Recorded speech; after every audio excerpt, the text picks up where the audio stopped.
Should I turn on the AC? Huh? Can you turn on the AC? It's hot. Me turn on it? I'll turn it on actually. It's fine.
So we'll just give everybody a few minutes to log on.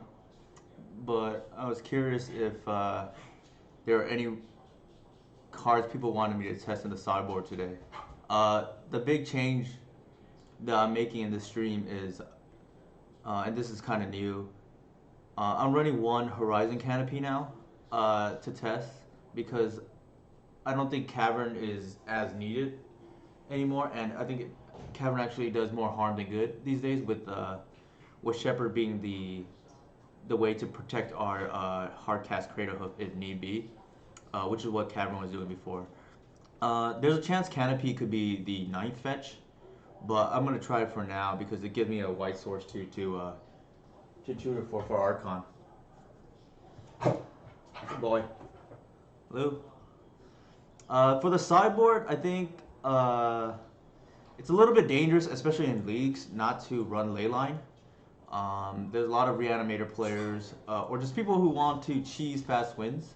So I think I may want to try Leyline here, um, because it is a little risky to run leagues without it. 3 is probably fine. I want at least 2 Cabal Therapy because it's good against non-graveyard decks like Doomsday, the Mirror, Tess. Tess is partially rely. Leyline is okay against Tess, but not great. I think the other choices are pretty stock. Uh, I know some people have been asking me what cards they can cut. I can cut from the main deck if they wanted to run more copies of Allosaurus Shepherd. Um, while I don't think it's necessary, I'll still answer the question. If you want to run maybe 2 to 3 Allosaurus Shepherd instead of just the single, I would first suggest moving the Oof to the sideboard. You can also move the Bajuka Bog if you don't think you're going to face that many graveyard decks, or if you want to be more proactive instead of having to lean on turn 1 Reclaimer as much. So in theory, you can run as many as 3 Allosaurus Shepherd, and if you want to fit in the 4th Heritage Druid, while I don't really like this, you can always trim down to 2 once upon a time since we're only cutting 1 land from the deck. I think if you cut more than 1 land, I would definitely want up to 4 once upon a time. Hey, how's it going, man? Yeah, I'm glad that people can tune in. I just barely started. Today's a little bit early, I know, for my standards at least, because I know the East Coast uh, viewers would like to be able to watch earlier, and while I would like to even start earlier, maybe at 7 o'clock Pacific. 7:30 seems like okay for now. There are a few things I need to take care of, specifically taking out the dog before I start. No, yep, no worries. Yeah, I can try for 7 in the future, but 7:30 was probably the earliest I could do today, and feel safe about not being too disorganized. But yeah, my goal would be 7 o'clock in the future for East Coast viewers. And I know it's tough, and I appreciate all you guys, sticking around, especially when it gets late. Um, let's see. Yeah. Besides the ley lines, though, what's up, Tom? Or I think it's Tom. I don't, could be wrong, but I think everything else is pretty straightforward. So I can just jump into a league now. I think. Um, yeah, for anybody who missed it, the big change that I added was cutting the Cavern of Souls for Horizon canopy, and oh, that's funny. What's up, Adam? Yeah, so for Horizon canopy, and that's not a typo or a misclick. It's because I wanted white for Archon, and this card here, at least for my testing purpose, is gonna serve as two roles. For those of you who don't know Adam, he's one of the best elf players that I have in my brain trust that I consult with. He and Jack and I are in a group chat together that and that Cyrus had created a while ago when Cyrus was competing the LPL. Everything else I think is pretty straightforward. I think the only thing I might have glanced over that for those of you tuning in right now is I added back the ley lines because these are leagues, and before that I had 2 crop rotation and 1 force of vigor, but it's kind of dangerous as an elf player to play a league without ley line. So let's get started. And for those of you watching basketball or basketball fans, Portland is up 7 right now, so that means that if they can keep it up, they'll be the 8th seed in the NBA playoffs. So yeah, feel free to stop me at any time or just ask questions. I'm not great at multitasking, but I'll do what I can.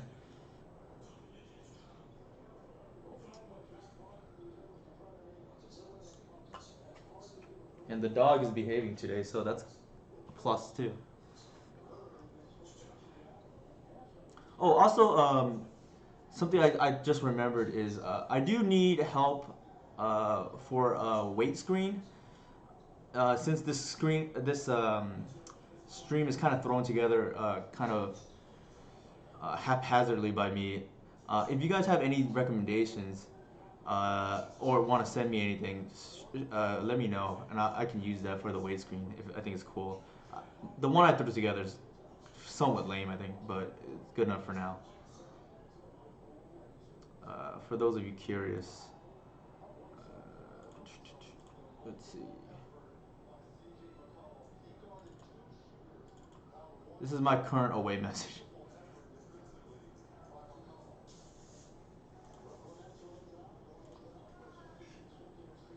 What up? How's it going, Eli? Yeah, the reason why I chose Bajuka Bog is because I think it's fitting because my build was once considered a pretty rogue and independent build.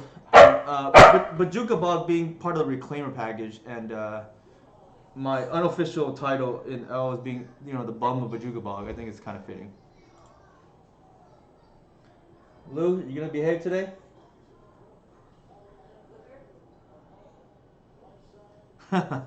Yeah, I saw that you had got Jack pretty good with that main deck pyrokinesis. So for those of you who don't know, Stefanogs just won the most recent Legacy uh, Showcase Challenge. So he's qualified now for the Showcase qualifier. I'm not sure when that is, but he's a very good Miracles player.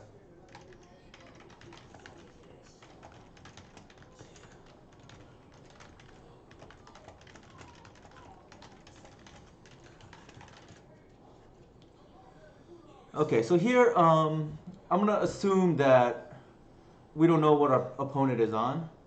So I'm just gonna lead with fetch, and this is pretty standard. The thing here is we don't have any business spells, so I'm just gonna lead with the Reclaimer because this Green Sun represents a Visionary down the road since we already have Wirewood.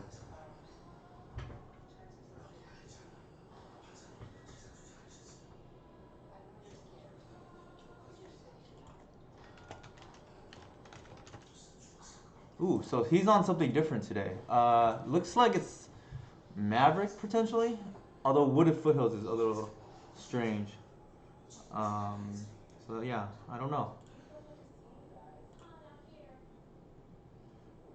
think here we can generate more mana by having the cradle and then fetching an arbor. So that's what I'm gonna do. We don't have to really worry about wasteland too because reclaimer protects the cradle. And if you're watching Francisco, sorry I haven't changed this Ice Cradle iteration yet or version yet. I've just been lazy and I looked up the regular guys Cradle printing, and unfortunately that's much more expensive at the moment. Otherwise I'd snap pick it up. Yeah, so it looks like it is Maverick, though the fetch mana base is kind of strange. So that's a Gadok Teague likely, I would assume. It's games like this where I kind of wish. So it's unfortunate I didn't draw an elf there because I would have green sun for Visionary earlier. But it's games like this where you want main deck removal, and unfortunately I don't have it.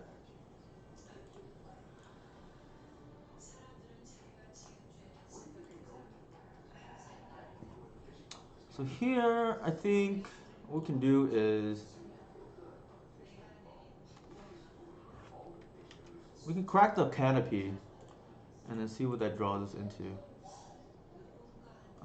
That's not great, and I think for our purposes, we'll just play things out and then leave Reclaimer up to protect the guy's cradle. So, so we're not under a lot of pressure, and it looks like they're on the standard Savannah build instead of splashing black. So, Engineer is not too much of a problem yet. Tracker, that's pretty good, considering I don't have any pressure.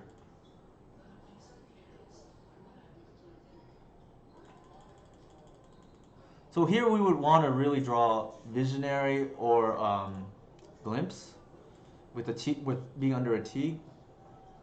And then and we don't really have with the Mom out. Even if we had the main deck removal, we wouldn't even be able to get through the Mom. Well, I guess we could get the Cabal Pit. So question: isn't attacking with Reclaimer free? Yeah, I guess it was there. I missed an attack because I could bounce and untap the Reclaimer. That's true. That's a good catch. So small misplay by me. Uh, here, I don't think they would block. But yeah, that's a good catch. I was being a little sloppy. I think here we want to leave. Well, it could in theory double block, but I think it's more important to leave Reclaimer to start thinning out our deck.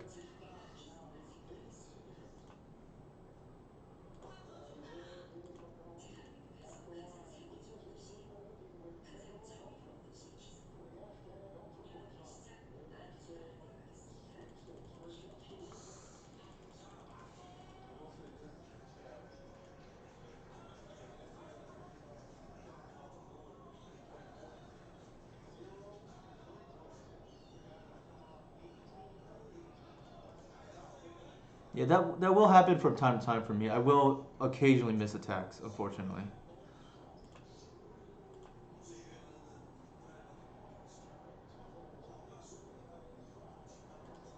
Okay, so Mystic.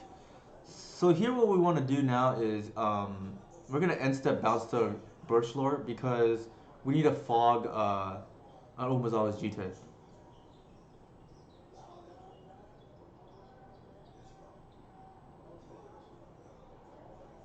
The Teague is pretty good here though, and typically I feel good about this matchup, but we haven't drawn too well.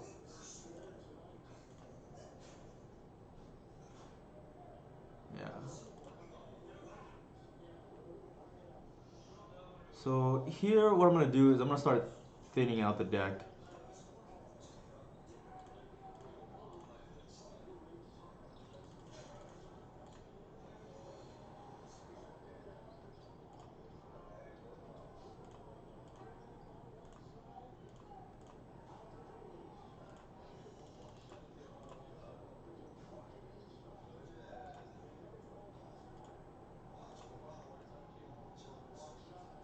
So that's pretty good actually, because it flies over them. Um, the question here is, I do need white, so I do have to cast the Birch Lore, but it's fine. I can generate the white, tap, and then still bounce and block.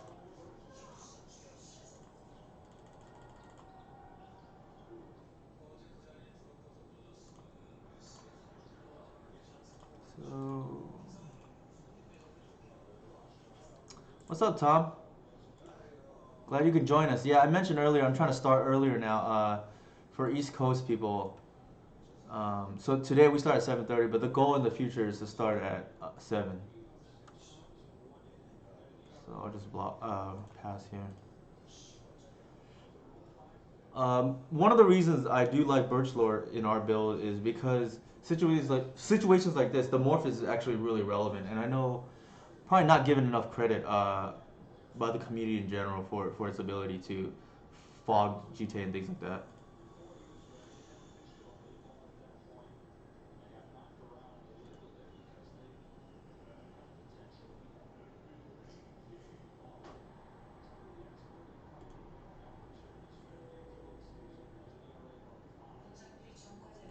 So I seems like Stephanox might not know about this trick where I can block bounce,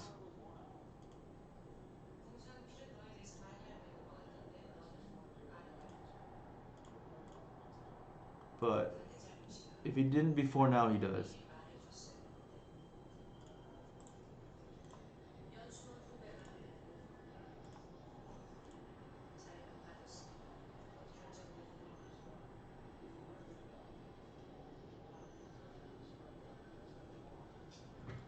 Get back to No problem, Tom. Glad you can join us.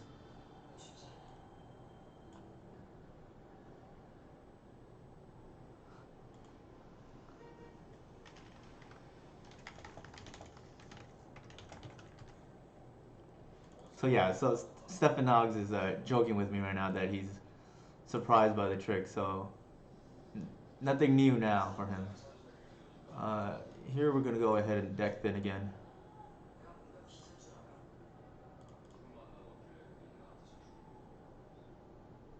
So that's the last Bayou, so I have to be cognizant of it. I'm gonna go ahead and attack here because it's free.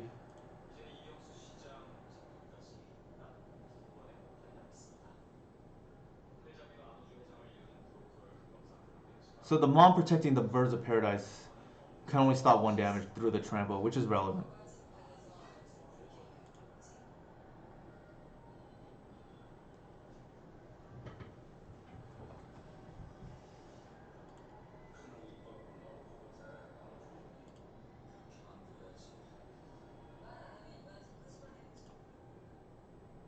Yeah, it's surprisingly relevant too because of Delver and whatnot. Sometimes I have two Delvers trying to chump block, but then it's still lethal. Uh, Here, I'm just gonna go ahead and uh, sack that, and then bounce him untap.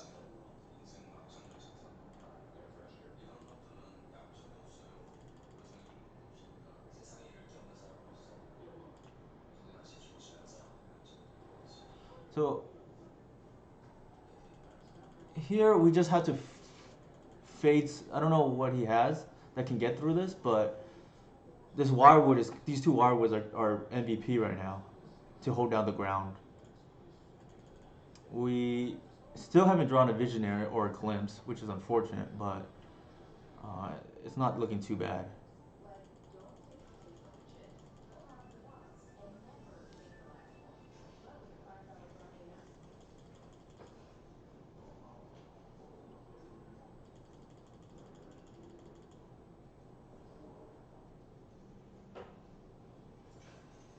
I think what I would be afraid of here is something like a Mom pushing through a Night of the Reliquary, since we can only fog one creature.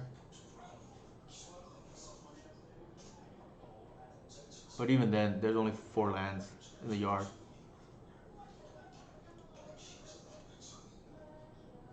So he may not attack this time now that he's aware of the block bounce trick with Birch Lore.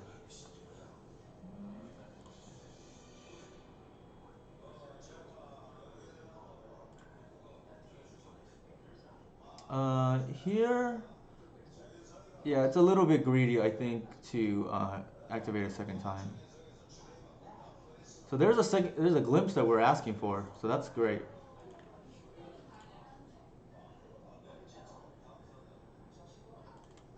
And then normally you want a glimpse with two creatures in hand, but two Wirewoods on board is the same.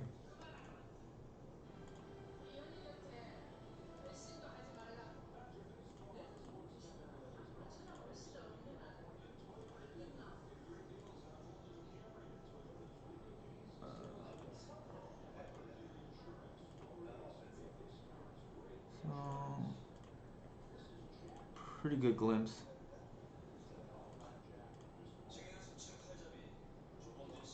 Ooh, that is a good draw.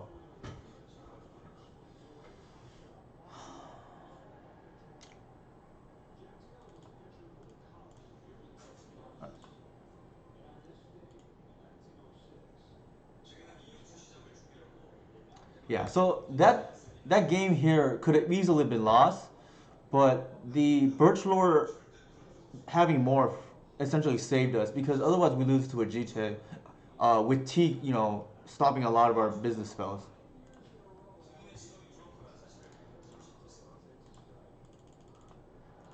I board here kind of the same way I board against DNT, especially since we saw GTA Game 1. Otherwise, I don't leave the OOF in. Most iterations of Maverick now don't really have Stoneforge as far as I can know. And then without the Black Splash, at least it didn't seem like he had it. Um, I think we should be pretty favored. Also, the Caracas, since we know about T, gets brought in here.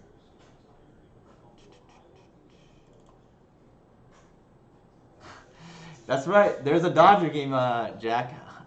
I forget. Are you a Giants fan or are you A's fan? I'm assuming Giants if you're complaining about the Dodgers. Uh, okay, let me bring up my sideboard map. It's been a while since I played against Maverick, so I'm a little rusty.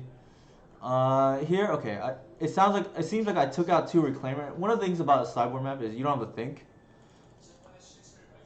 So it's enough representation between a Caracas and two Reclaimer to deal with a potential Gadok Teak. And then two Heritage is still pretty effective. You don't want to go. You don't want to dilute the combo too much. Archon surprisingly in that on that board state was good, but you still want Progenitus.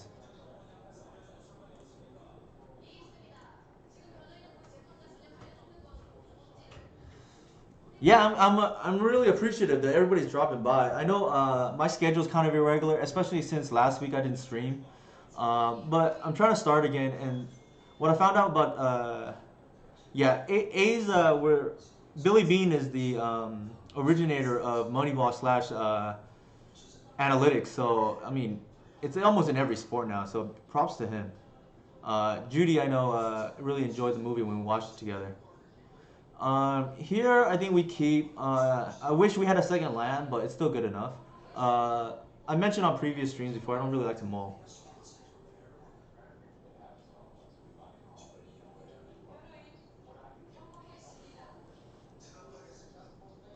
Judy, any update on that Portland game, or is it over? They're losing, that's why you turn the channel. Oh, it seems like Portland is now losing, so the NBA is not going to be happy about that. Ooh, the Once Upon a Time is great here. Yikes, but not if we don't hit land. Okay, here, normally I would take a Visionary, but because we're land light, I would just want one drops.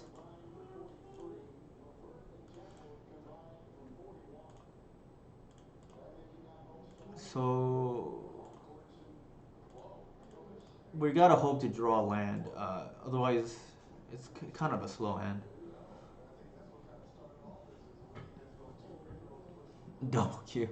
I've tried it before, and at the wrong time in a format challenge last year. I would not recommend it, at least for myself. I lost both of my matches because of it. So Chalice.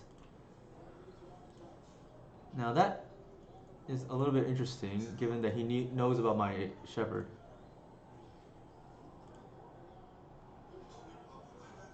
Here, what's important is because of the Chalice, we want to protect the Shepherd.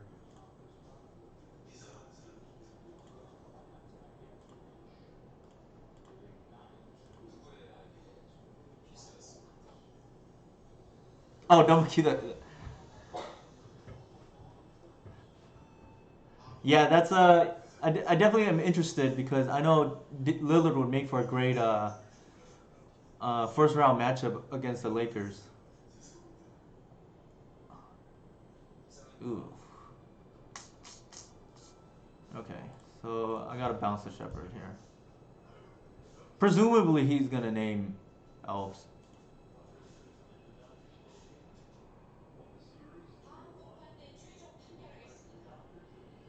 Yeah.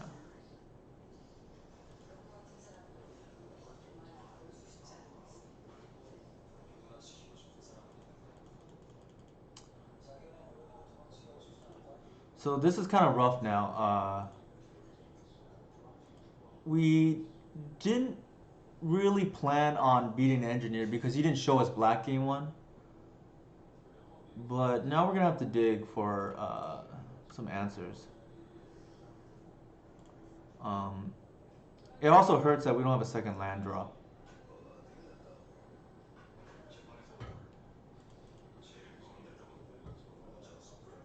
So Reclaimer would be good against Engineer normally, but there's a Chalice also in play. So we gotta first A, deal with the Chalice, and then B, stick the Reclaimer. The problem is we didn't board in the Cabal Pit because we didn't expect, we didn't see Black Game 1. So heads up play by Stephanox for not revealing it.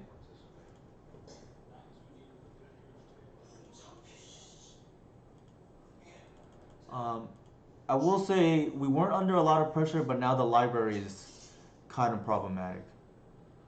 Um,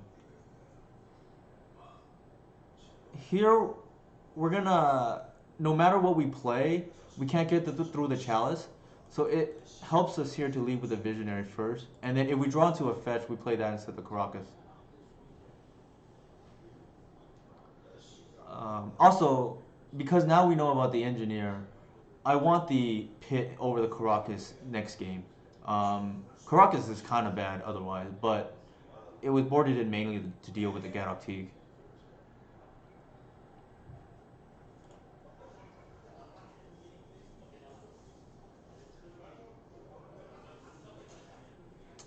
Okay, so here it's ironic because the canopy here hurts us.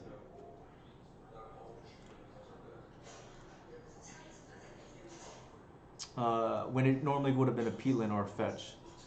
So that is now a mental note. Plus 1 point for the ninth fetch.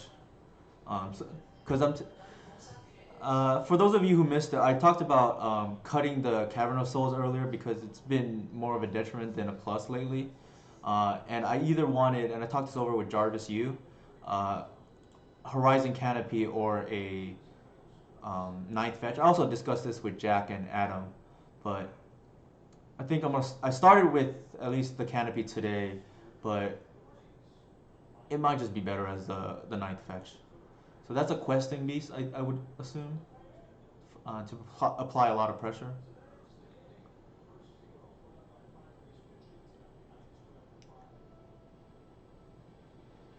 This game is still winnable, but we gotta draw a black source soon.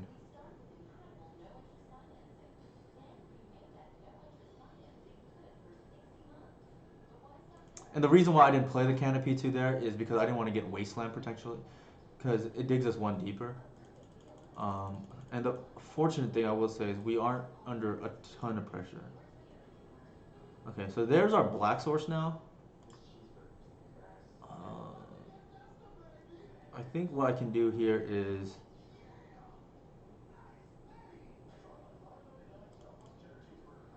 I can play the Reclaimer.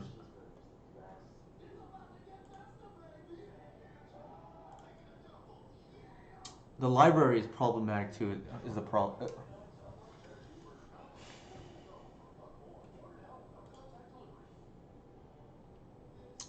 Yeah, I think the fact that we're not applying a lot of pressure.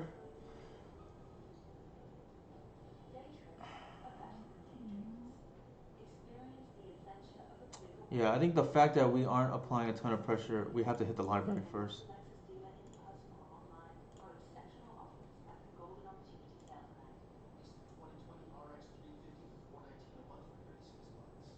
Yeah, I agree, Jack. I just saw your comment. So I was thinking through the line myself, and you have to hit the library first because um, they can just pay 8 next turn because of our lack of pressure, and find more threats. Whereas we have the second decay already, and just need a fade a wasteland here.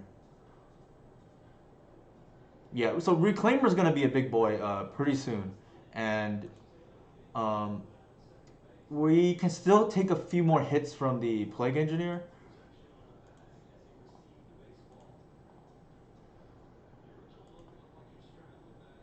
Okay, so here we go. Gotta start with the Chalice first.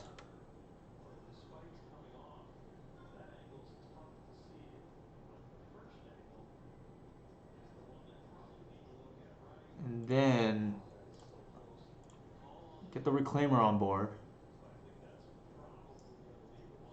And now... Hmm.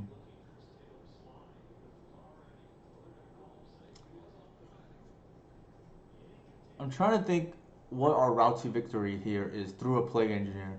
And I think that it likely involves Natural Order. So what I'm gonna do here is preemptively play the Symbiote as well to develop the board.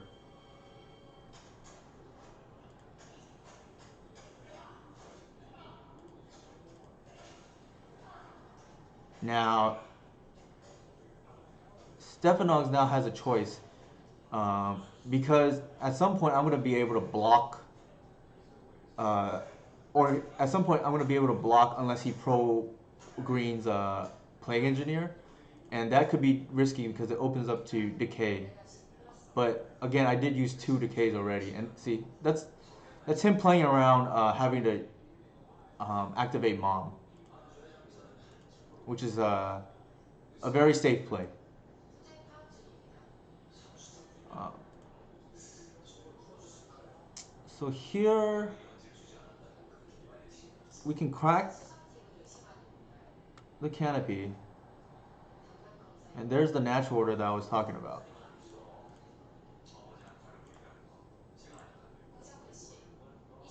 Actually, so here you can play the Birchlore Rangers, but then I'm susceptible to a wasteland. But even then, I think having the extra creature on board is relevant.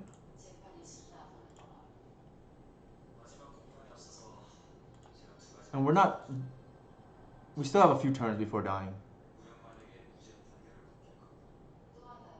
Yeah, so Cradle here locks up the game, and we just have to fade their attacks or their draw steps. Okay, so that Thoughtseize was really good. And now we need to top deck another.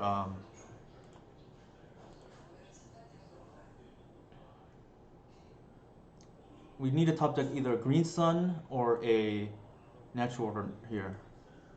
Natural Crater Hoof is okay too, given that their clock is not incredibly fast.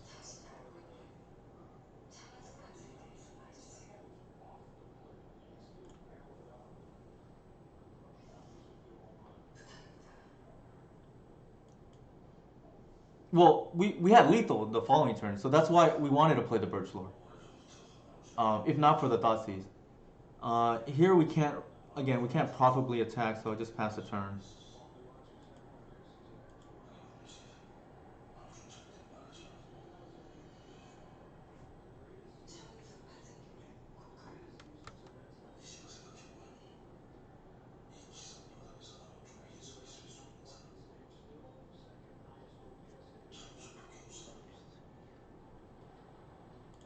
Oh goodness. So they're gonna get a Jite and be able to equip same turn. I do, but I didn't see black game one, so I didn't board it in. It's gonna come in game three.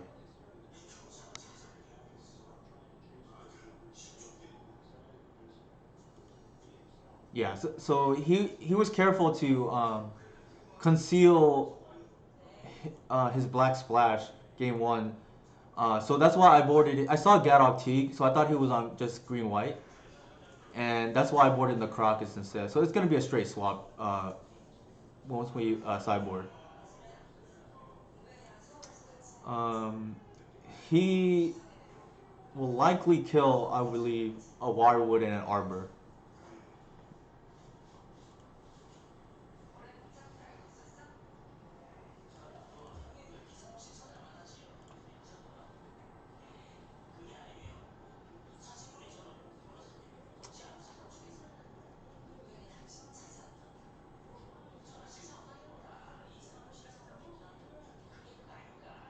There's an argument actually there for the second Arbor too, but I want to keep up another. Yeah, the second Arbor there is okay too because then it represents lethal.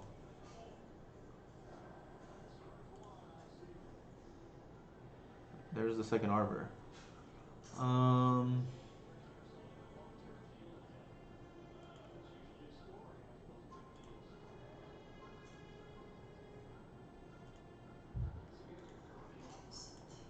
yeah, so the not having the pit this game kind of hurt, but we will adjust accordingly now. Now that we've seen it.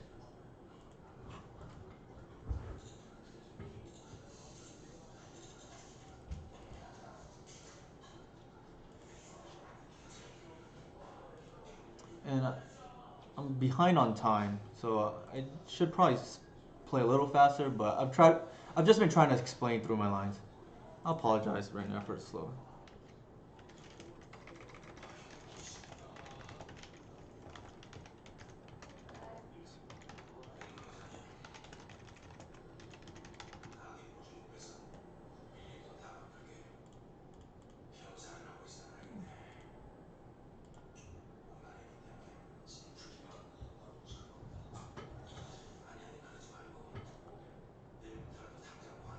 Okay, so that's actually a really good draw.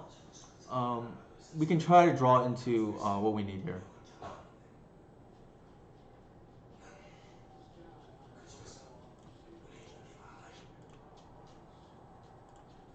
A there's no need to keep black up because we lose anyways.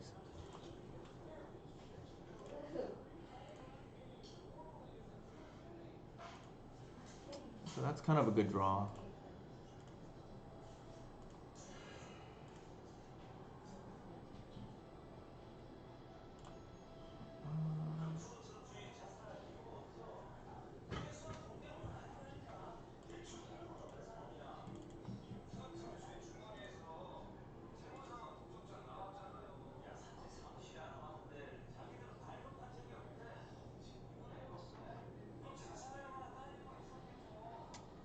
Here there's an argument to bounce the reclaimer, but I'm not going to only because we need enough attackers to win.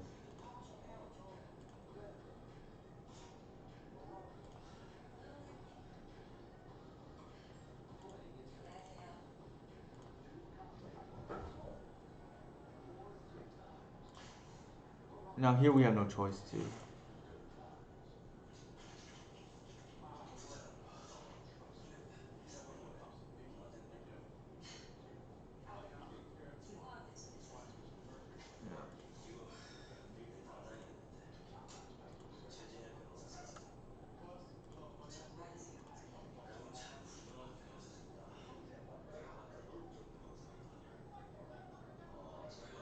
We this board state suggests we're probably already drawing dead.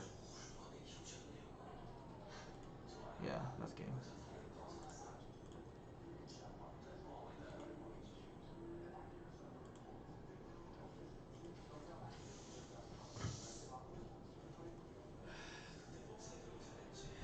So now we know about the engineer and the black splash, so we can play around it.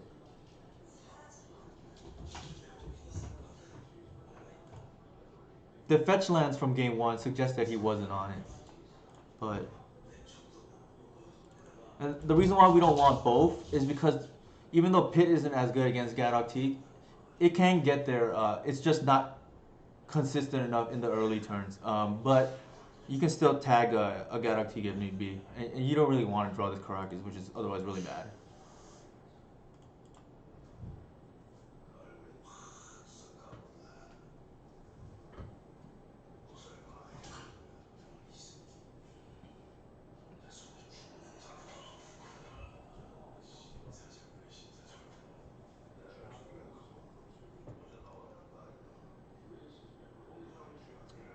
So Thoughtseize is one of the reasons why during Glimpse Chain I will proactively Green Sun instead of holding it for the following turn to kill, because they can always snag it that way. This hand is pretty bad. 5 lands and one card. Yeah. Significantly better here. I think here.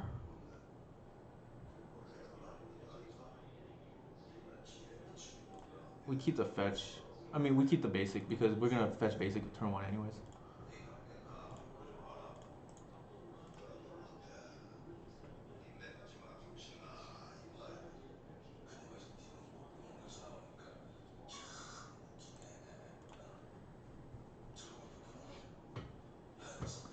So I'm gonna go ahead and lead with a Wirewood here, and then end step fetch for Harbor. This is a free attack, so might as well. Not gonna miss that.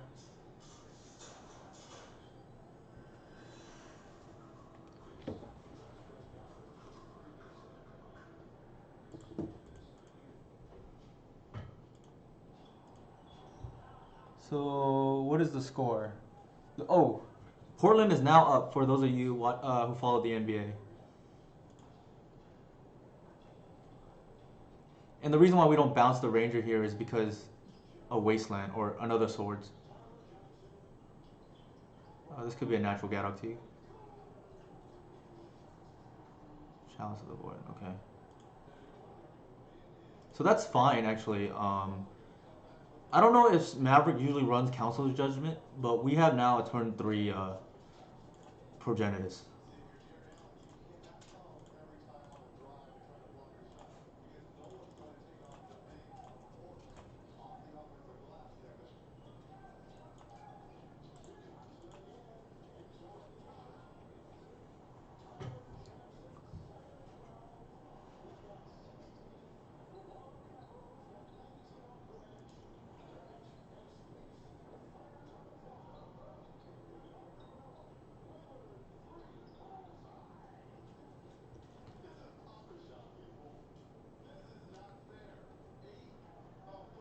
I know in a league not too long ago, I was playing against Soldier Stompy for the 5-0, and I couldn't believe that they had in back-to-back games Council's Judgment for my Progenitus. So it's possible that that's an out. I just wouldn't expect it here out of Maverick, only because if I remember correctly, I don't think the standard lists run it. It's common in DNT for sure, and like uh, blue-white decks, but I don't know how common it is here in Maverick.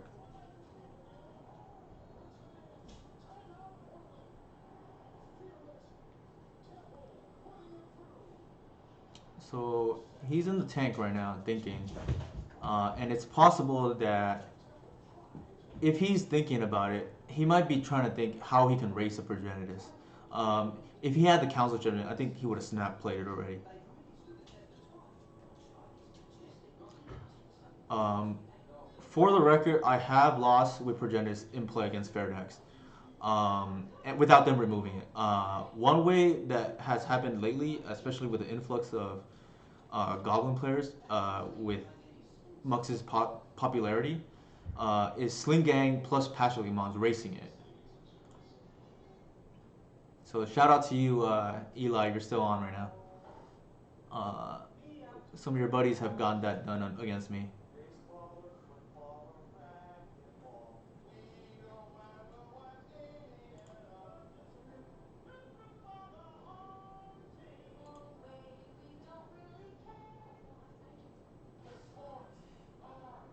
Yeah, Progenitus is very good against goblins, but it's not unbeatable. Though it does require a lot.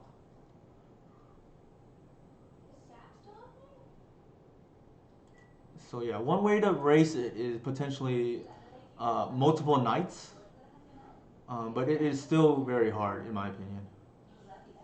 Uh,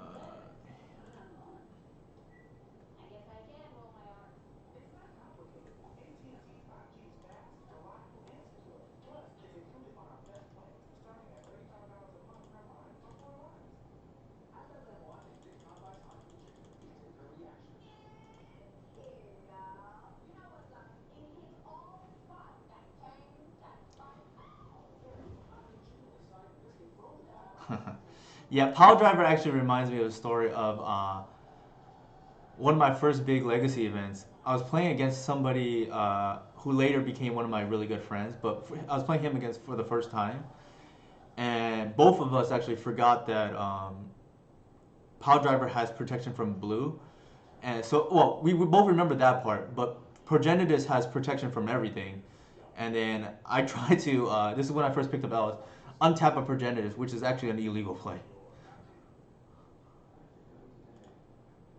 Okay, so Knight is fetching up something.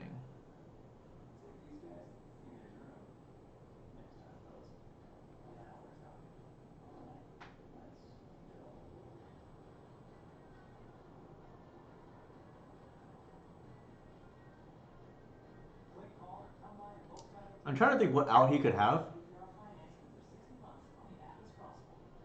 because I'm unsure. Okay, so it seems like he's gonna equip the Fire and Ice and try to draw into something relevant. It's possible.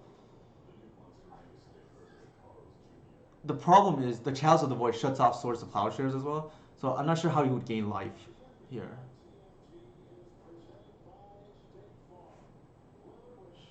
Sure.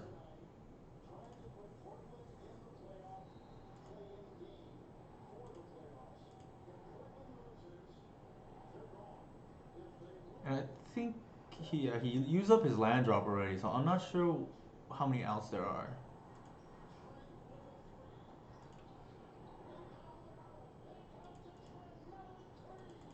So he can pick off.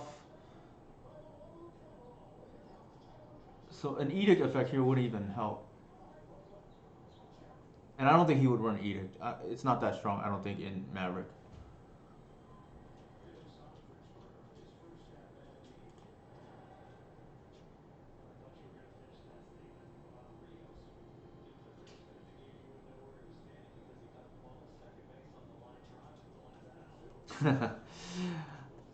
Some Grixis player, Eli, actually gave me quite the scare a couple weeks back. They, what's it called? They targeted my Revisionary on board for removal. I fetched in response, and then he had a second removal spell, and then tried to brainstorm. So I was thinking, oh shoot, maybe he has the edict, but then they whiffed luckily. So that almost killed my Progenitors against Grixis control kind of recently.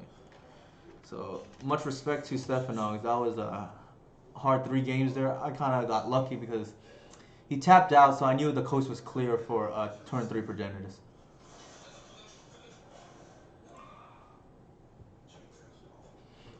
But yeah, Stefanog's, for those of you who just came by, won last week's Legacy Showcase challenge. So very strong Miracles player, or just very strong player in general.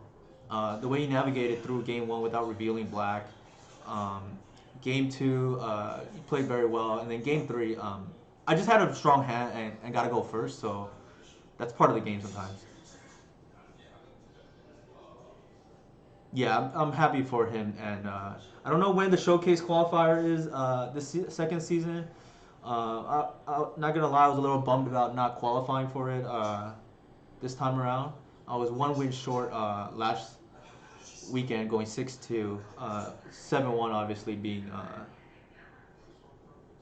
the threshold to qualify. So here,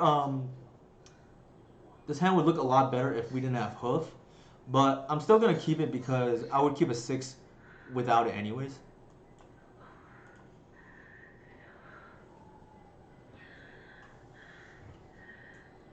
And surprisingly today, my dog is really calm.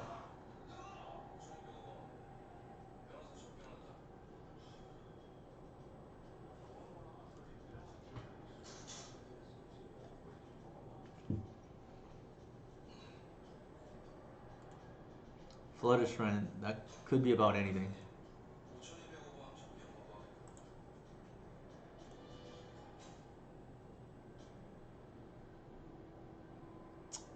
Here, given that we want to ramp turn one anyways, I think we want the Visionary.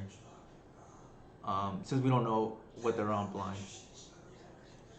Uh, and when possible, I lead with the basic force because I don't want to lose a game because to a random stifle.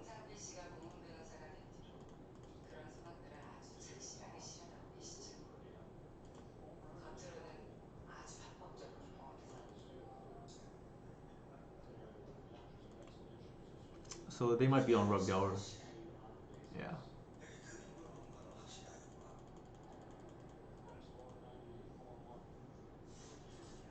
Blue red's possible too. Jeez. So turn two Arcanist on opponent's play is very difficult to beat. Typically, what it requires is a 3/4 reclaimer. There's nothing to stop us him from or her from attacking. So we might as well just try to draw into reclaimer. We don't want to get our green sun dazed either. If they want to daze a visionary, that's fine. Yeah, tribal decks in particular I know because I play other tribal decks. Namely D&T and then Elves. I play Goblins and EDH as I've told Eli a few times, but that's a very different animal. But it's really hard when they're on the play. They go turn one Bolt, turn two Arcanist, and then turn three more relevant gas. And if they don't need a cantrip, it's very difficult to come back from when you're on the draw. Yeah, I think the only thing that could have made their hand better is like something like turn one Bolt, turn two Arcanist, force whatever I do, and then turn three Oko, and then I pretty much have no outs at that point because the Oko deals with a big reclaimer.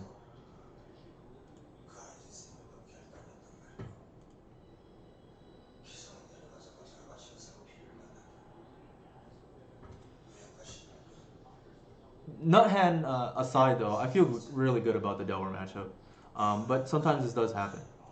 You just hope it only happens once a match, and then you get the other two obviously. Okay, so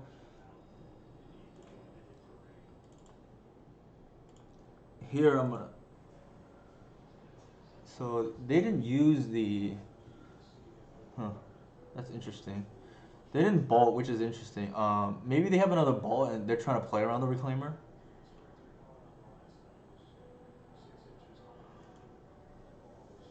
Hmm. Yeah, this is a kind of interesting scenario.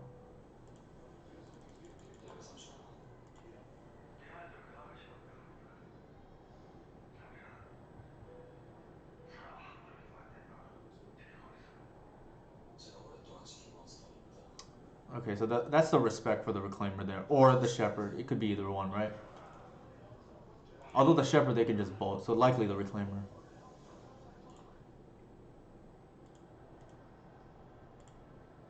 And here we don't want to trade with the Delver. Okay. So yeah, these are the exact hands I'm referring to where there's no cantrips needed, and the opponent just has all business spell with turn two Arcanist that we will lose to.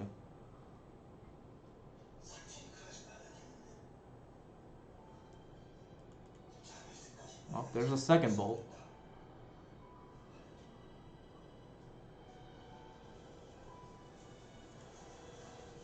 Yeah, like Delver's fine if they need a cantrip either first or second turn of the game, or if they just have a Delver, I'm happy with it. Like low key, Delver is not that bad for elves. It's this card that's scary.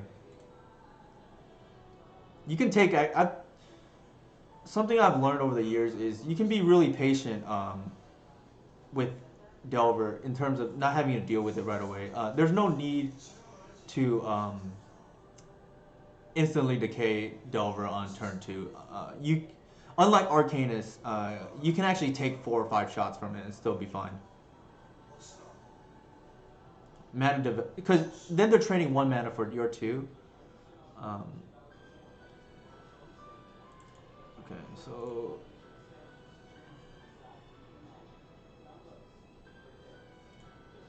I'm sorry, Eli. Yeah, this is not easy, for sure.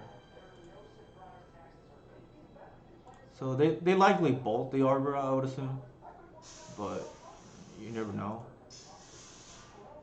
And try to keep me off 4 mana. But yeah, Arcanus with the bolt and force backup is just pretty rough. We just gotta get. Okay, that is kind of interesting.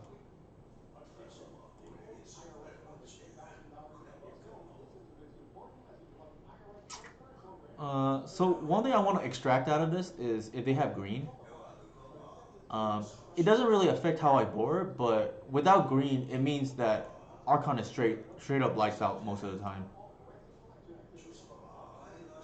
So here,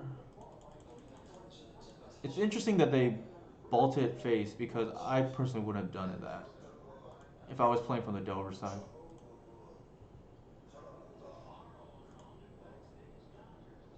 Uh, okay, so they didn't play anything.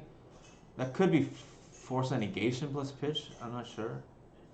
Daze is possible too, but we don't have the luxury of playing around Daze at the moment.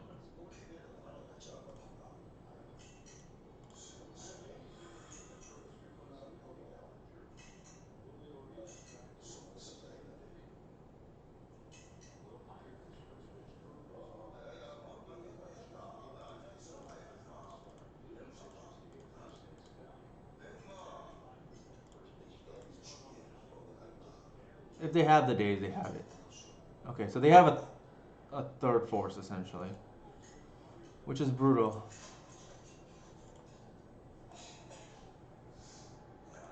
What did they pitch? Brazen Bar. So Brazen Borrower suggests that they might be on blue-red.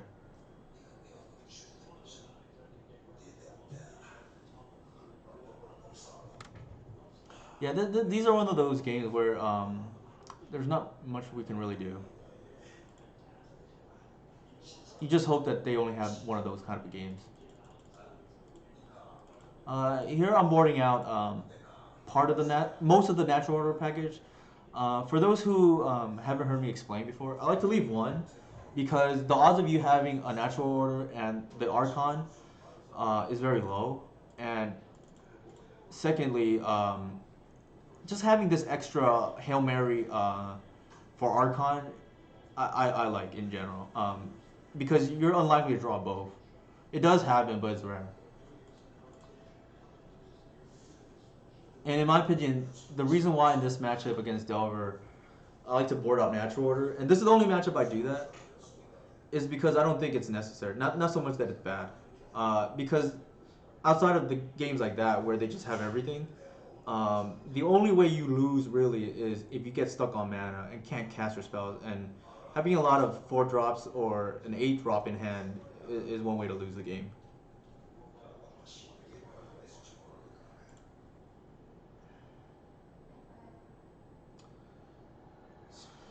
So this is fine.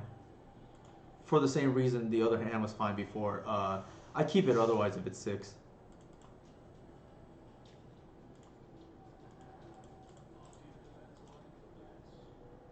We just need to draw a land now, but we still have mana accelerants in our hand. They likely bolt here. Okay, so that's great for us that they didn't have. They lead with turn one. It's funny. You think of Delver as being the best deck in Legacy sometimes, and I'm almost relieved when they go turn one Delver.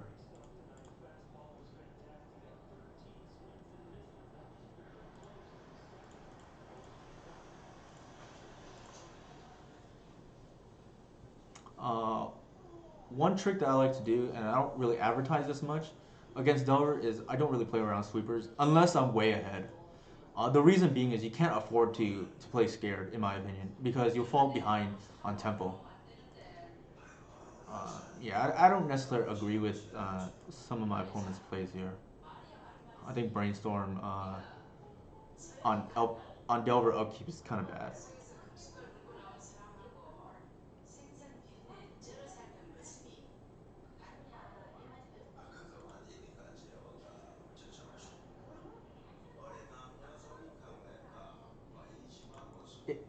If you have two Delvers, I would probably do it, but not for one.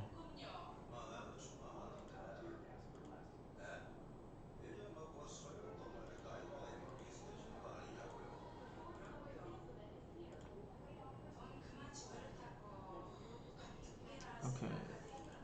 So here, actually, yeah, here, um, I'm not too afraid of Delver yet. I'm just gonna try to develop my board more and lead with the glimpse.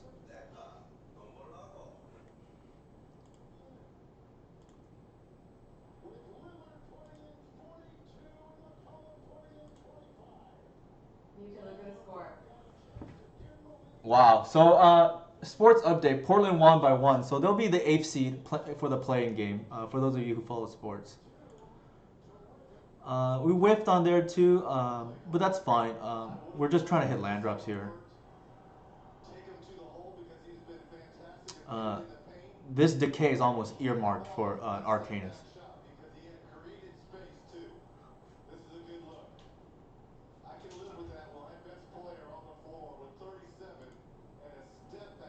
The reason why it's earmarked for now for Arcanist is because Reclaimer is not yet at 3/4 and won't be until we draw a fetch.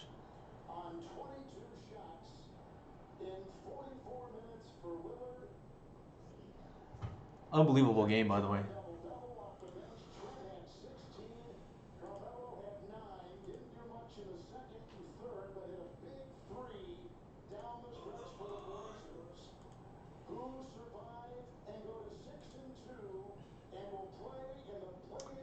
Okay, so here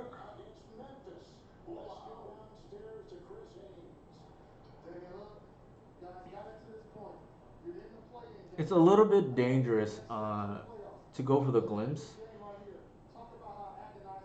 Well, it should still be okay, I think.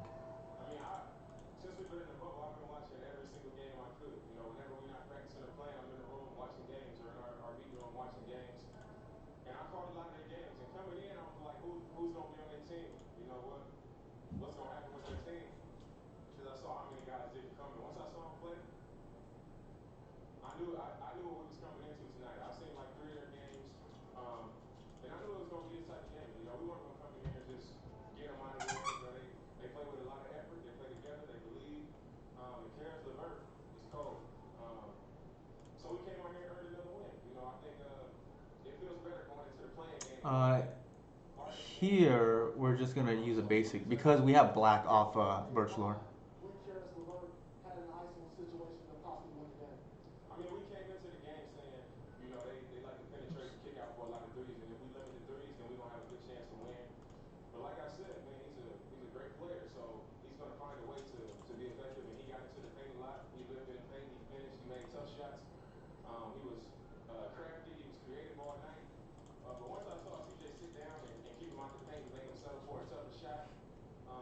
So this is one of the scenarios where Cavern would be nice to force a Archon through, but I think we still have a little bit of time to deal with the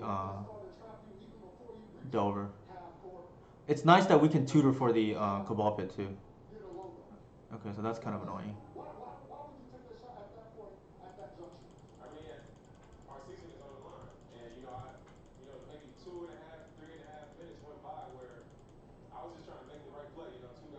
Yeah, I wish I had watched the end there, Jack.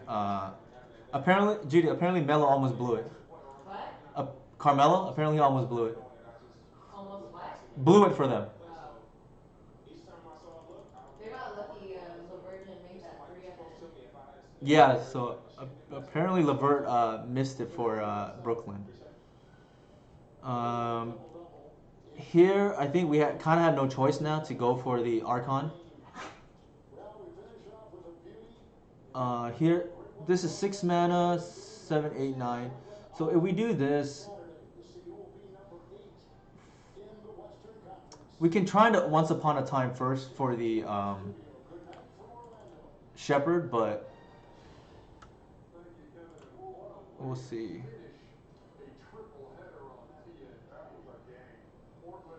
Okay, so the Cabal Pit there is actually pretty good, but I think Symbiote's really good here too.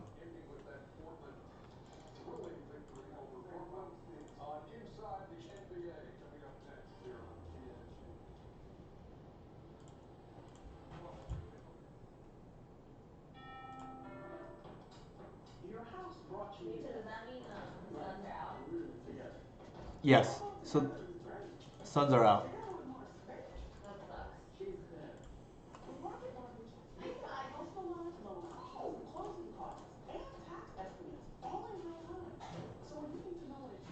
So this is why we don't play the Cradle early, right? Because the Heritage can play around days. Awesome internet. It's more than just fast. It keeps all your devices running smoothly. With built-in security that So protects it seems like they have a response because they keep hesitating every time I have a trigger. and gives you 24/7 peace of I mind. wonder what that could be. Then if it's connected, it's protected. Even that pet camera thingy. Oops. Can your internet do that? Xfinity X5 can, because it's simple, easy, awesome.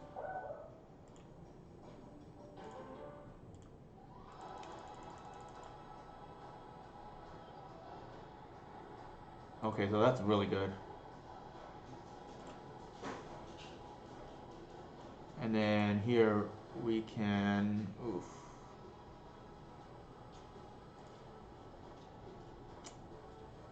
Here I think we're gonna want to bait out the wasteland. Here we are, playoffs, where everything is up for grabs. No pressure or anything, just cementing your place in history, a championship for your city, being a hometown hero for the rest of your life. Now that it's Actually, we started, want a the. lot of pressure, but you're grown, you'll be fine. It's a whole The question here is, do I want the Arbor to attack, or do I want the Black Source? I think the Black Source is safer.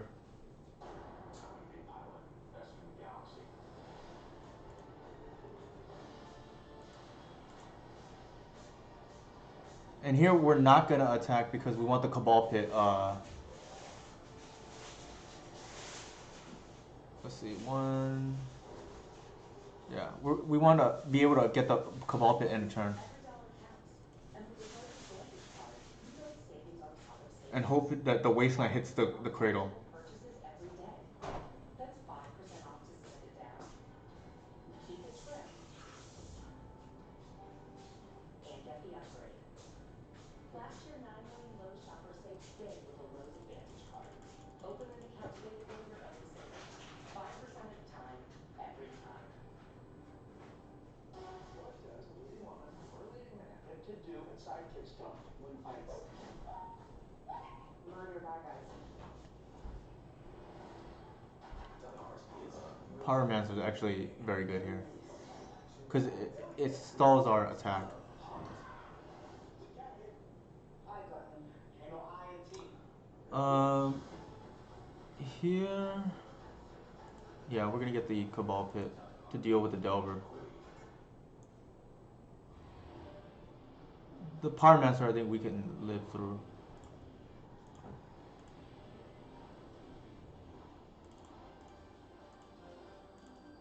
Here is Levert. Final seconds. Levert. And this is why we don't Down by one. Levert for the lead.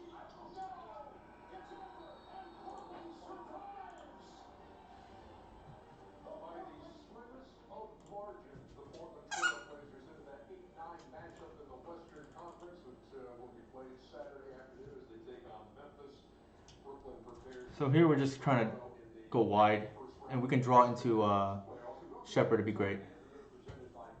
Okay, so our opponent probably saw the writings on the wall. They don't have much pressure to get through the Archon, um, and we can just go wide. 2 weeks ago, the NBA season was jump-started. 22 teams playing 8 Lou, what's going on? seeding games to determine playoff position. And from the start, we Okay, so we got game 2 and trying to get game 3 now. I think that went pretty well. Like I said, unlike Arcanus, which needs to be dealt with pretty much immediately, you can take a few hits from Delver and be fine. Which I know some people are clamoring for a Delver ban, but I think that's the least aggressive card, least oppressive card in Delver, in my opinion. Or I'm much less afraid of Delver than I am Arcanus. It's also exacerbated because, in general, I think tribal decks have a harder time with it because you can't probably. It's harder to take down our Arcanus because blocking is a nightmare. Here, this is kind of risky. Normally, I would keep, but there's really no mana acceleration here as well. We do have 2 draws, which helps. So,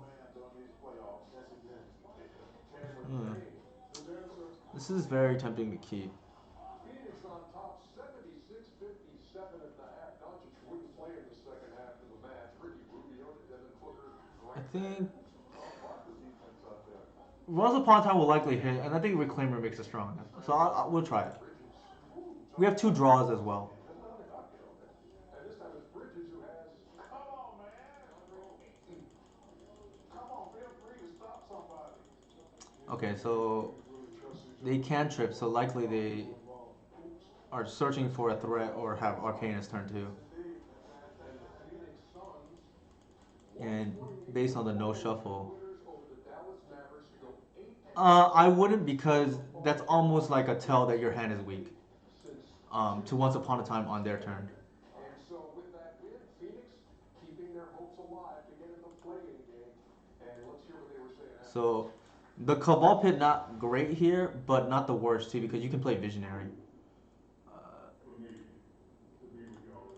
And here you make them respect the Reclaimer. Sometimes they will force it; they don't have an answer. And I think that's actually why I like Reclaimer, because in the history of Elves, we haven't had any other threat besides Deathrite, which demands a force.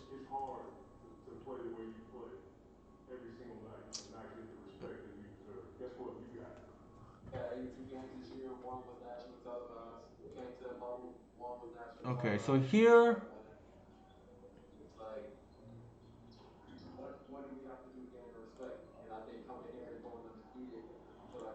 I'm gonna proactively fetch, and then leave it up so that it's a 2/3, so that we can take down the Arcanus. If they want to bolt it, that's fine. It's dangerous, in my opinion, to play a creature here when they can just force it. Which is why I actually don't like the play patterns of Arcanus, because it really encourages bad or blind plays like Arcanus force blindly and then win the game, right? Knowing all they need to do, win the game, and they'd be in the 8-9. And they got a couple of triple doubles. One of those for Moses Valanciunas. And Milwaukee playing without Giannis Antetokounmpo, and that helps. Dylan Brooks. So here, I'm gonna go ahead and get the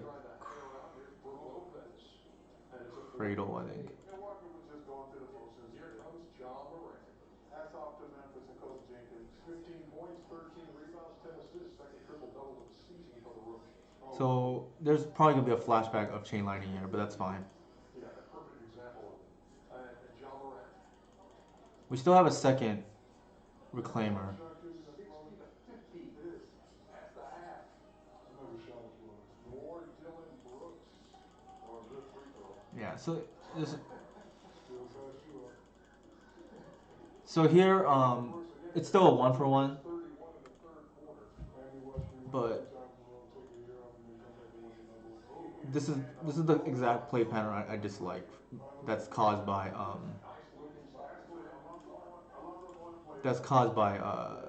Arcanus.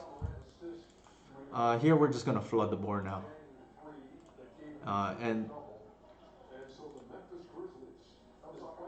so this Cradle is gonna be real good because of our top deck for Quirion Ranger. Secure a spot in the play-in game, 119 to 106 behind them. Triple doubles from Valanciunas and Morant, first time in Memphis Grizzlies history that they had. So we lead with a Visionary here because see what we draw. That's hard to do. If we draw a Heritage, is really good. Speaking of which, that was pretty funny. They were out of contention for that play-in game. So these highlights will be quick against Utah. Yeah, so this is real good. 61-50 Utah at the half. Now we have kind of a wall to deal with Arcanus, and the Sprite Dragon is a little bit scary, but we do have an Archon, and if they don't have another force, and I think they would have already forced, to be honest, then the Archon potentially slows down the Sprite Dragon later on. 22 straight seasons. Snap. Utah beat them 118 to 112. It's unfortunate that this pit can't deal with this Sprite Dragon, but I actually don't think the card's very good. It's almost like a burn deck, the way this deck is built. Yeah, I think one of the tricks about Elves, or one of its advantages, is because the deck is very difficult to play, and I think anybody knows that, especially the Reclaimer version.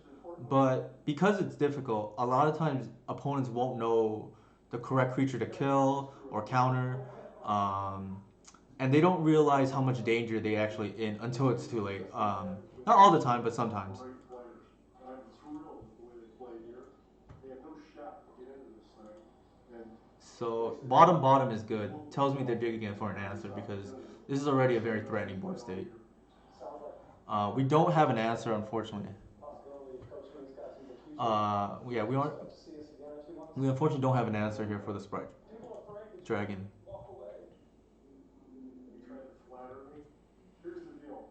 When I talk to people all the time, they tell me it's pop, the streak didn't end. It didn't. It didn't end. I don't know where you guys are getting this. This total fake news. Okay, so they didn't attack with Arcanus. I think I probably would have because it's still a 1-for-1, but Phoenix would get in. Lillard for three there. CJ McCollum playing with a Bolt. non-displaced back fracture. It's going over CJ. Timothy Luau-Cabarro. Then get a bunch of big buckets from the Nets in this one. That team, man, just keep bringing in guys. So I'm not sure what's going on. You know what? They play like the Spurs play. They have a system and they play Okay, hard. so we need to draw a Decay. Let's always talk about that kid playing hard. Playing hard gets you 41 wins. Yep. Going outside, going inside is Lillard. 69-61. They led 73 to 67 at the half. So watch. It's too late here to race, so I'm just gonna try to dig for the Decay. I was a little disappointed that Portland didn't double him. Yeah. I mean, they were taking the ball out of Dame's hand. Why don't you just use the same stroke? A Cradle here would be nice too. Unfortunately, I just didn't want to run out the Archon here. Former son, Tyler Johnson. Okay, so that's a little awkward. Old Phoenix teammates rooting for Brooklyn tonight. How about Cabarro again there? 26 to 8 was LeBron.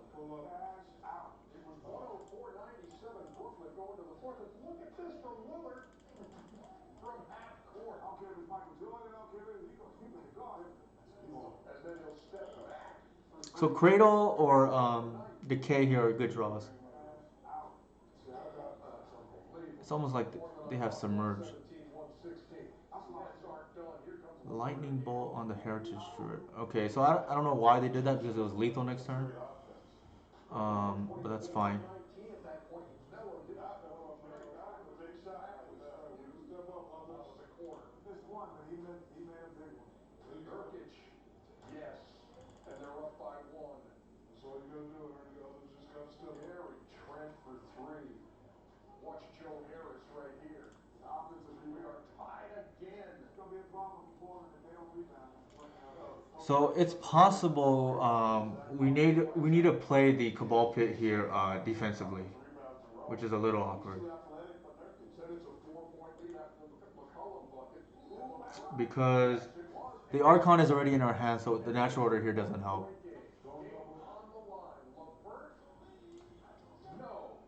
And then I'll pass the turn. And the victory by 134 to 133, breaking hearts in Phoenix because the Suns are out and Portland is into that game. Now they will have to beat Memphis once. Memphis has to beat them twice in that play-in scenario. Blazers by a single digit. Here's Terry Stotts. So here we can generate mana off the Ranger bounce.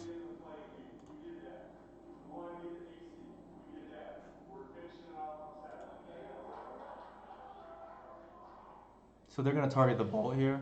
And so here's the way it ended up with Portland and Memphis set Bounce. to go at it on Saturday head to head.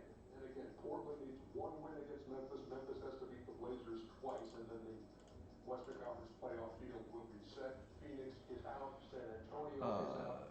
What was that? First Oh, team in NBA history to end the regular season on an 8-game winning streak and miss playoffs. Wow. Not first. Wow. What a night. Well, I can say this. Everybody won. why not use Bertrand instead of Fury and Ranger? Phoenix grew up and matured. They can feel good going through off season. I think I maybe counted wrong then. The way his young team is. Memphis, they Let me see. deserve to be in the playoffs because they were the best AC throughout the regular season. Yeah, went in with a 3.5 game Yes. lead. And the Portland Trailblazers, this is healthy as they've probably been Oh, all year. that's brutal. They are a 3 or 4 seed if they're healthy all year. It's going to be fascinating, this play-in game. Or two. Yeah, I think the one thing about... So here we can't do anything about now. When Kawhi sat out and Dame missed the free throws, his offensive rebounds. When Montrezl Harrell, if he ever comes back and starts playing with the Clippers, and you have all of these kind of guys. So we're dead if we don't bog here. Every team has one of those in the playoffs. So I don't think we had enough mana if we did it the other way, Eli. But I would have to look at the replay. LeBron James's, or even John Morant's second and third and fourth shots, they can find themselves out quickly. But if they rebound, there is no team in the bubble that can score as easy as that team. There's 100%. I don't know one that there's enough scoring. So we're at 1 now. Because Clay and Steph are not here. That backcourt, either one that can go off. Trent is playing like a man possessed. Nurkic. I don't think so because I wanted a bog too. Had 20 the last 3 games before tonight. Bog is yeah, because we're dead to the ball. Nurkic could not keep up with Jared Allen. He should have made a switch and put in Collins. No, we need a cradle. 15 minutes, has 16 points and 9 rebounds. You got to go with matchup, but So it's kind of unfortunate here. they play zero defense. The one advantage they got, if they get to the Lakers can't score. Pit's like that. shrinking. But they're going at some point they're going to have to play defense. Oh, I wanted to pit the dragon too, if that makes sense. I wanted to bog and pit the Sprite Dragon, but I might have miscounted. Here, 3. Very proud of him. Nurkic, 22. McCollum, 25. Dame, 42. And then Gary Trent. Yeah. The pit was for the dragon to try to eliminate the damage. So here, I'm trying to think how I can cast the Archon because that's our only out. 3. Yeah, I think.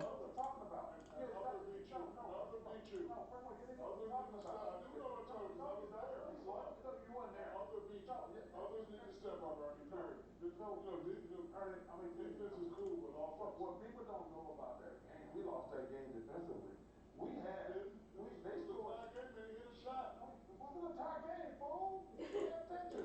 Okay, so here we can hardcast the Archon, but don't play around days. And they scored 7 straight points. I really don't want to talk about 1997. Because you know what? I was 9-2 and I don't want to talk about 1992. Instant. What's going on in 2000? I'm saying, the Portland Trailblazers, just like Ken said, they are We're here. We're dead to I'm looking at trying to think of anyone. a Delver flip, but it is what it is. But you're not going to outscore everybody. It's a number 5 offensive team in the league and number 27 defensively, the Portland Trailblazers. One thing This game was kind of brutal, that I saw, or this match, I should say. and we all witnessed it, when Dave Lillard came down. Okay, so we have another turn. From half court, and all I could think about was when we were on hiatus, and I'm doing all those NBA togethers, and one of my guests was Damian Lillard. Yeah, I think And nobody said that. there's really no out here because the Sprite Dragon's too big now. But it's also in your career, what will your comfortable shooting range be? Because right now it's up to what, 35 feet? We have the decay, but there's just too many things, I think. I bored out Hoof in this matchup, but Sprite Dragons make that a little awkward.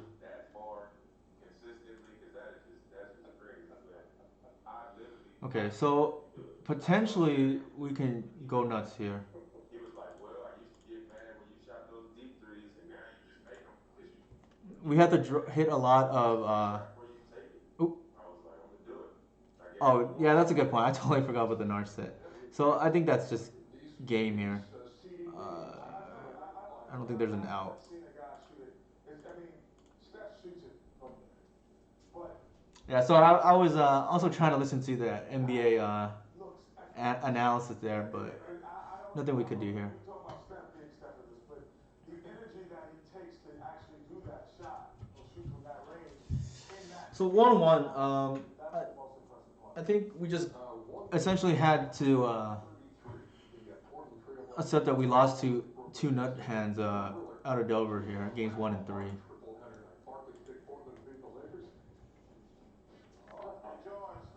It's just awkward because I don't even think my opponent played optimally, but their hand lined up pretty well against us. Listen,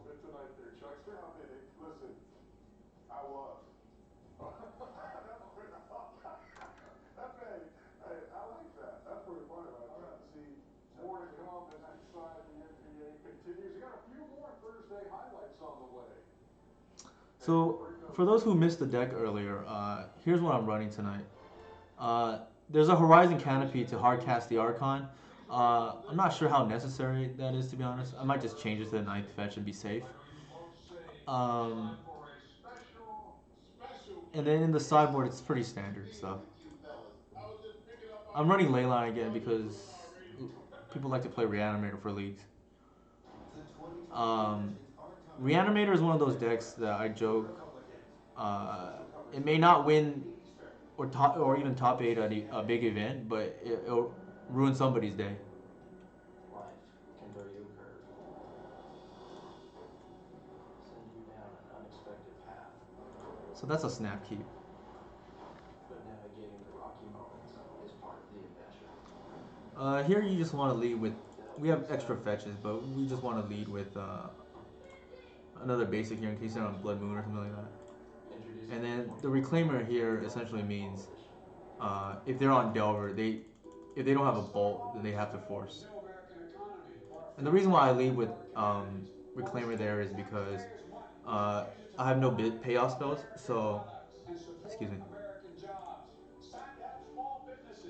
So the Green Sun represents a visionary.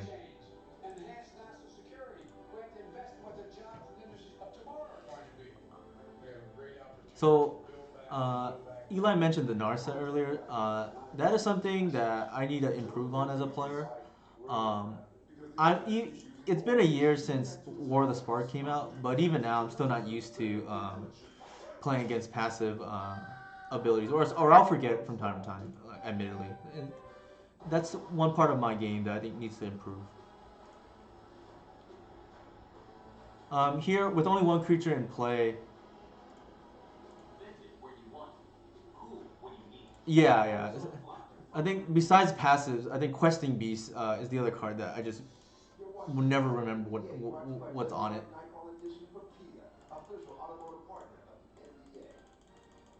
But yeah, I think that's one area where I know I need to improve on, and Narset being the main one affecting elves, of course. But I have missed it against other decks where it's been relevant, like Karn against when I was playing D&T. Just like this was early on too when I was playing a lot of D&T last year, um, and especially since D&T is just the whole deck's like artifacts. Uh, it's something to keep in mind, and it's tough too because you don't really think about the passive when you think of planeswalkers. And then this is obvious. So something that I haven't really done yet that I might do in the future is Green Sun for 2 when I'm intending to get Shepherd, because right now control players are learning that Green Sun for 1 is very dangerous, and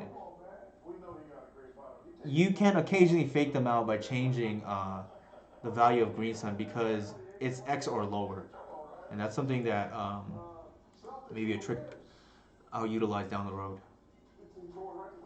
I saw this actually in a local event when I first started playing Magic a long time ago, and somebody faked out a sneak and show player by green sunning for 3 instead of 2, so they can get Chrysalis Pride Mage to kill a sneak attack.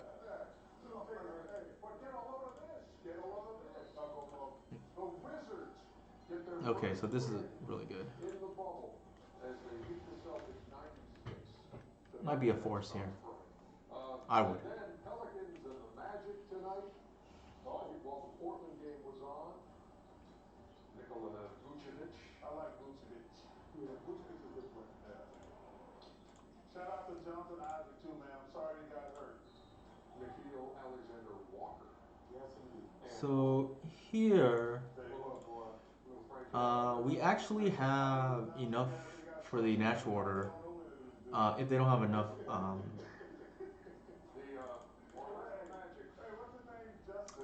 the second force, which is kind of insane if you think about it. Let's get away from playoff talk and everything else and bubble talk for a second, because I know Chuckster, and we talked about it on the podcast. And the reason why I'm pitching Heritage is because the Reclaimer represents Cradle down the road. Just a great person. And his wife Cindy. So that was kind of the nuts. I think this is the way of the Magic Gods rewarding me for that tough round 2 loss right here. I mean, there's not much my opponent could have done there. They have to kind of force the glimpse.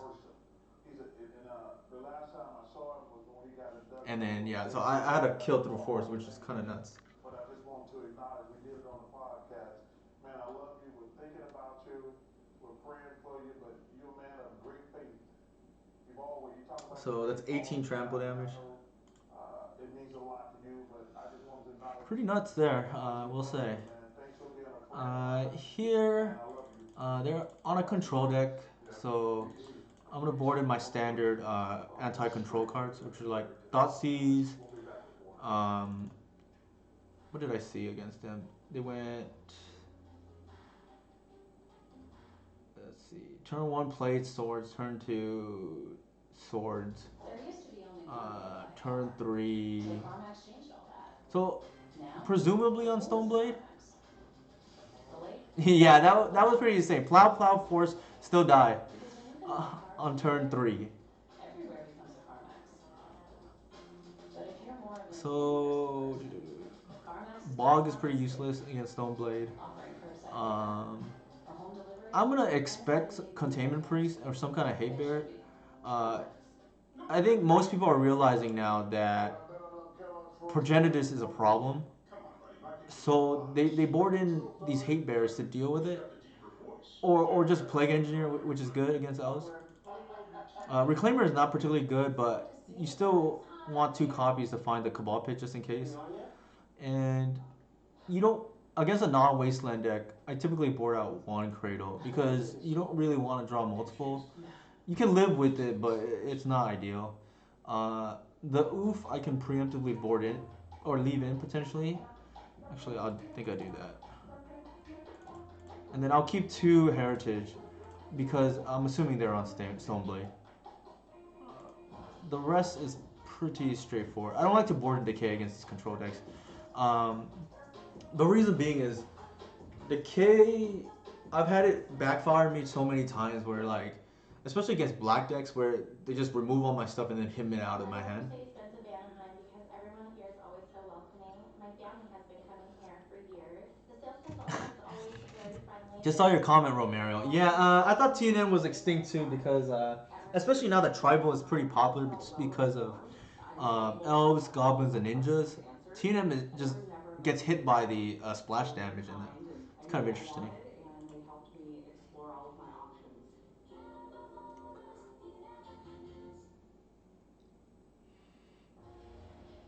So we haven't drawn it much, but here's the Shepherd, the one of. On Tuesday, and we got 4 games on tap. Magic and Bucks, Pacers and Heat, Rockets and Thunder. I've gotten a lot of questions lately because I've seen a lot of people with a full out combo build. Because Reed Duke 5-0'd with Alyss just actually yesterday with 4 Shepherds, I believe. I personally think that while it's really strong, it doesn't really help the bad matchups. And if you want to make your good matchups great, that's an argument for it. But I'm not sure it's needed to have more than at most 2 copies, in my opinion. It's better in the Neto build for sure because that one is more reliant on the combo instead of grinding on your opponent. The pump spell is also very relevant because the Neto build doesn't have much to do in the mid game, so that is a way. Uh, so here is interesting. So yeah, it helps the Neto build because it gives us something to do too. So this is interesting because the plow is annoying, and so is the Snapcaster. I don't think we care about the Force only because we have the Shepherd already. The Snapcaster is probably the most egregious thing here. And we can probably bait out the swords too on one of our other elves. If I lead with especially Birchthorn into Quirion Ranger. Yeah, I feel you, Eli. I know Engineer is really popular right now. So he's going for the cheese win. That was kind of to be expected, to be honest. I can't speak for goblins, but I do know that. Yeah, I think I'm gonna lead with a ranger here because the birchwood to accelerate into the shepherd and waterwood is big. Snap and force. Yeah, I don't think we care about the force, to be honest, with the shepherd that we can protect. The snap is dangerous because it just means we can't attack. Very rarely will I take removal unless I have Waterwood plus Visionary. But yeah, I can't speak for goblins, but I know elves can beat an engineer pretty easily if you know how to play around the matchup. I know there's a big misconception that elves falls to engineer, and that's hardly the case. And that's largely because of natural order for progenitors. Here I'll lead with the druid.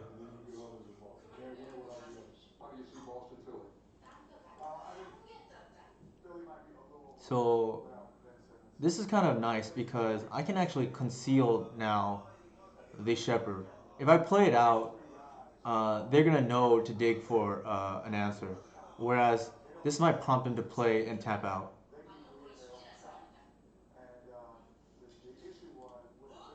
Hmm. Lightning bolt over Tarfire is interesting.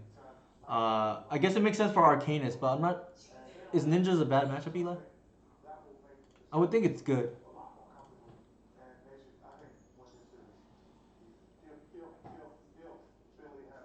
Okay, so they're doing something in my upkeep.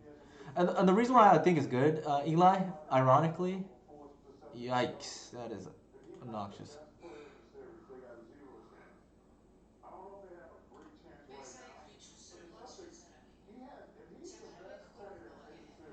Oh, the reason why I think it's a good matchup is because I had EDH built goblins, and then Yuriko was a very popular commander.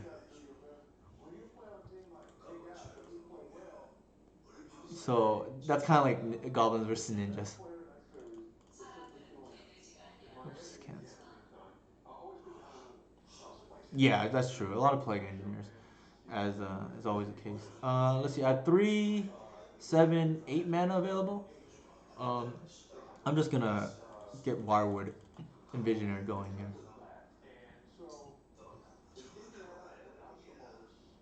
And it's Archon. I mean, not Archon. Yeah, I boarded out the Archon because it doesn't really do anything in this matchup. And then our opponent didn't realize that we had a Shepherd on board, which is nice. This is only the second time I believe this has happened.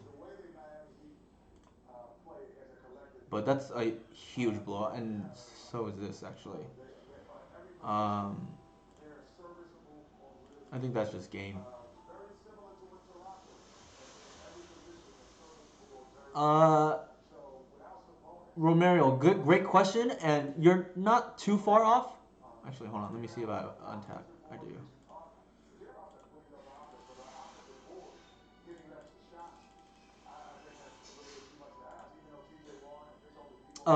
It is actually to deal with Esper Vile, but the original reason why I played it in the first place was for Engineer, but it was only a flex spot at the time.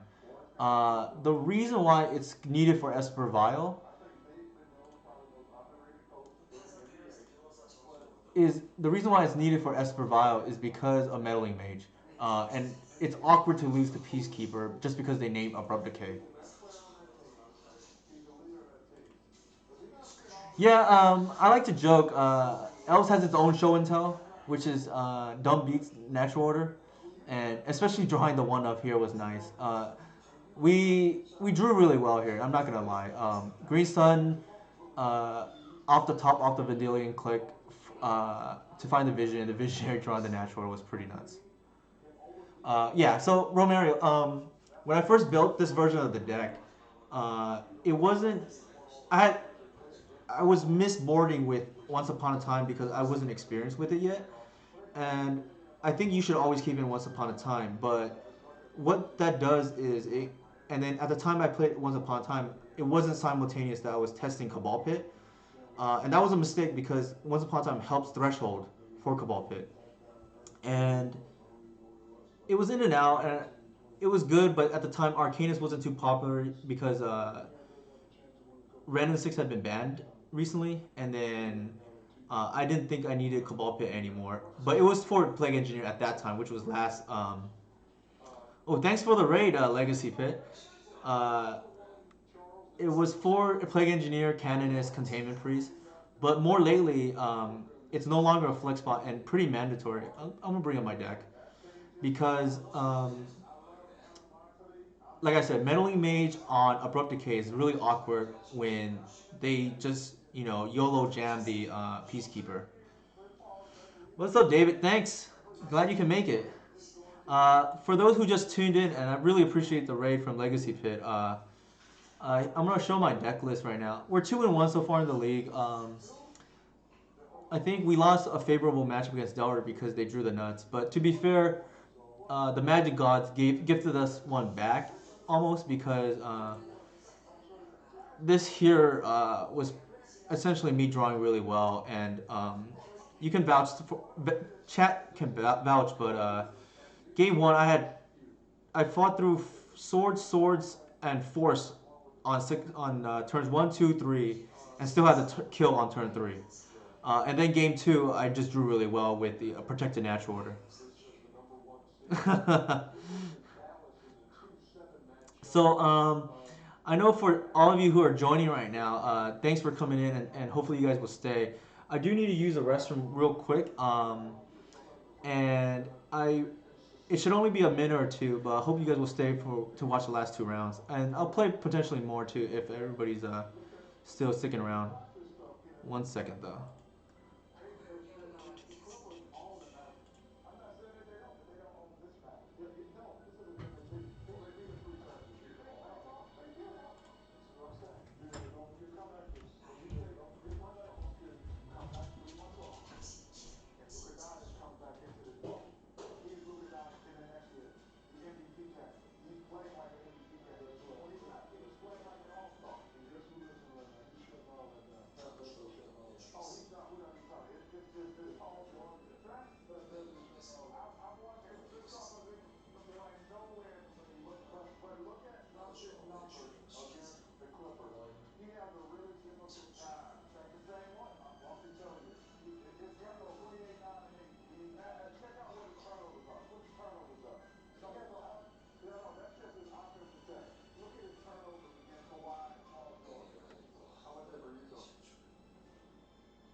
Okay, I'm back, guys.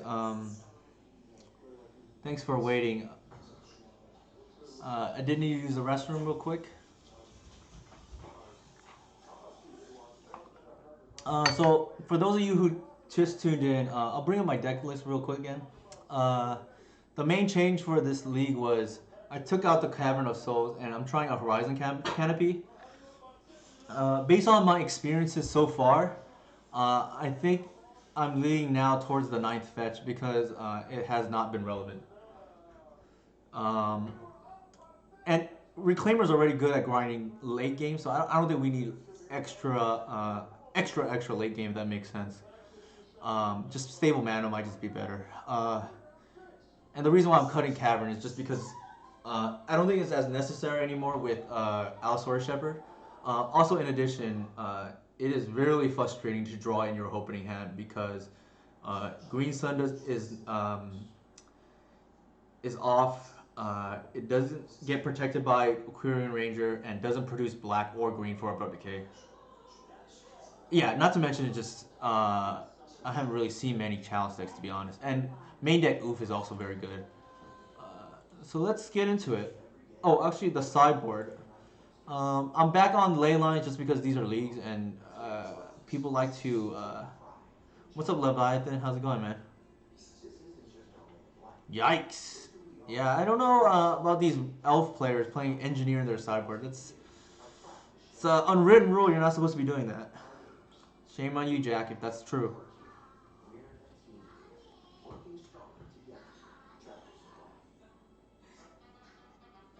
Other cards that I oh yeah, the sideboard is very hateful because in my opinion, Elves has you can lose fair matches, but in general, I feel pretty good about most of them. I think the one I would say that is unfavorable for Elves that's a fair matchup is Lance, and that's just because they have a fast kill and Tabernacle, which is just a nightmare to play through. I'm considering cutting either Leon for Crop. Crop Drop is perfectly fine. Instant speed is a big deal for fetching Karakas and Bog. I kept a zero-hander on the draw versus him game 2. I'd have to look again. Eli, I don't remember. I think I saw it briefly because I was hanging out in the Goblins Discord. But I would have to look again to be sure. I don't remember the exact 7 that you kept to make a educated guess. But I'll take a look at it later. Oh, okay. So here's the link. I think so. You're on the let's see, on the draw. So you got two. Well, I think I would actually mull that hand. It's really good, but Pyrokinesis is still you're still down a card, even if you kill 3 or unlikely 4, unless that's you're being greedy. But most likely 3. And there's a chance that you don't get to play Magic, which I think is the more important thing. I probably would not keep.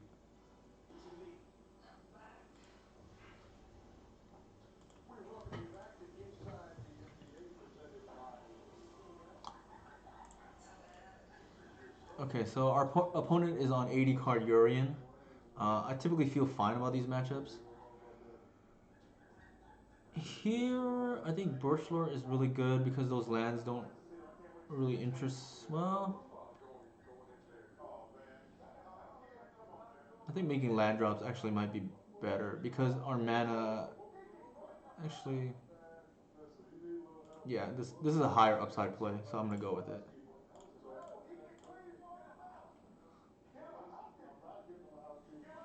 Even if they do, like, it's beatable still. Like, Dead of Winter is not a card I'm particularly afraid of because it's easy for me to play around. I can't speak for Goblins though.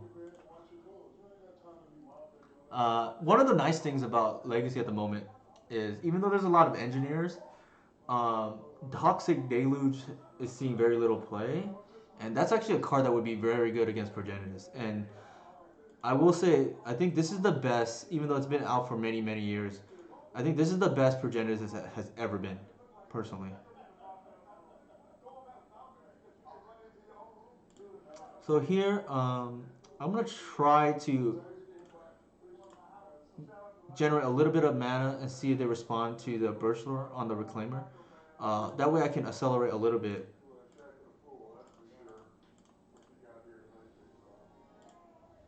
And then we'll try to combo out the following turn. The reason why I kept the Burst Lure too is because on the off chance you hit a Cradle, the hand just becomes so much better instead of just a blank. And you have a Query Ranger to bounce. And there's a good chance you hit a land too, just in general. So in hindsight, that wasn't a tough call.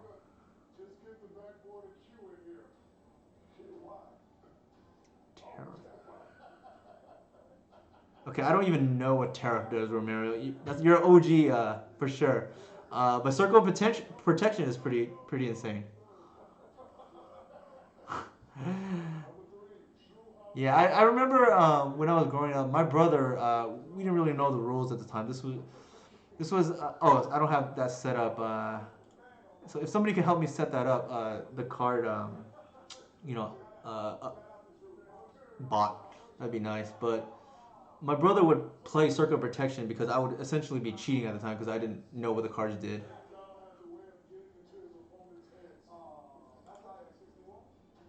Thanks, David. I appreciate it. Yeah, okay.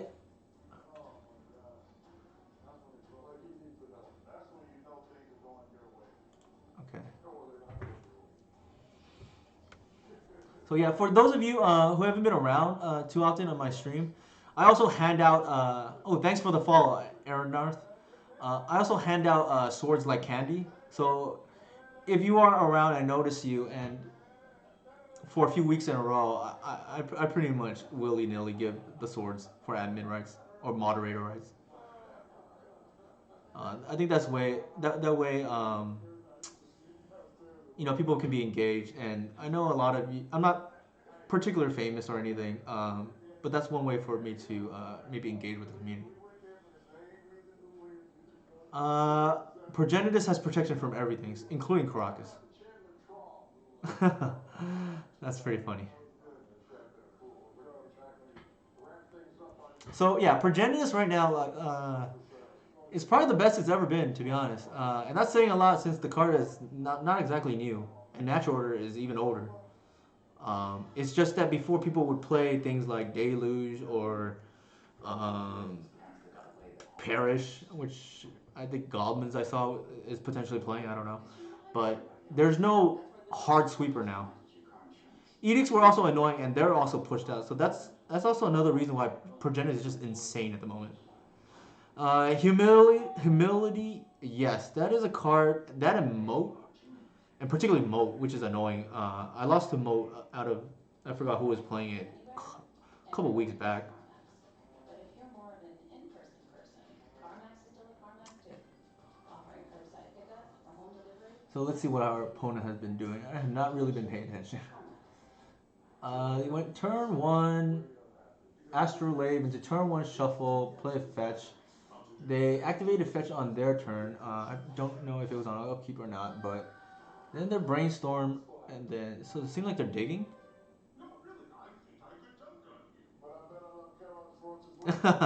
Thanks, David. I appreciate you thinking that the stream is helping. I know my most recent stream, I was, you know, running on water essentially instead of gas at the end. And luckily, we still won our last match in the previous stream, but I know I was misplaying and playing pretty blind for the most part towards the end of that. But that was a long stream, so, or maybe that was 2 streams ago. But I'm trying to improve multitasking with a chat and play well at the same time. I think it's a individual goal I'd like to improve on, which I think is good for development. I think our hand is pretty good here. Trust. Thanks, I appreciate it. Yeah, it's funny too because Euro I think is very strong against elves, although a little slow. Oko is one of those cards I think that will win if you're already ahead, but it's pretty bad in my opinion against elves in general. So here we're gonna try to go off.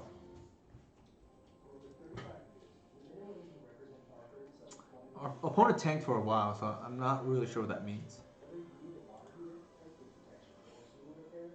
They're fetching. It could be a sword. It can't be a sword. Oh, Dovin's veto? No, okay, another brainstorm. Yeah, so Oko I think doesn't really do much against elves. It's bad unless it's otherwise good, which is kind of hard to explain. But what I mean by that is, it's bad until it elks your Archon, which is one of the most frustrating things I think for me personally.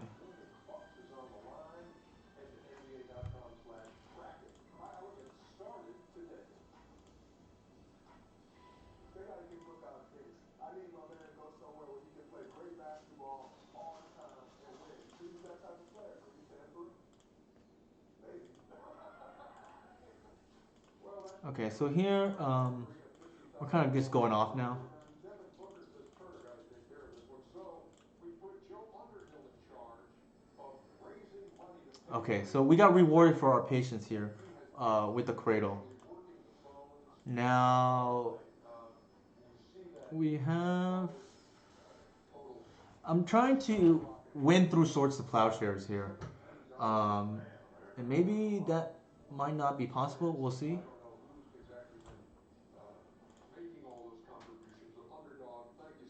Okay, so there goes the winning through swords because our hoof is in the hand. But otherwise, I think it's fine. I think what I'm gonna do here is the only thing I'm afraid of is a sweeper.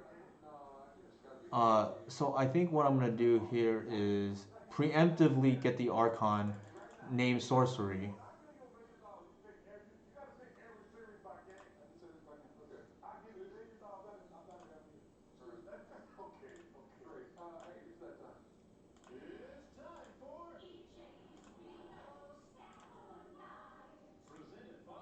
And then kill it next turn.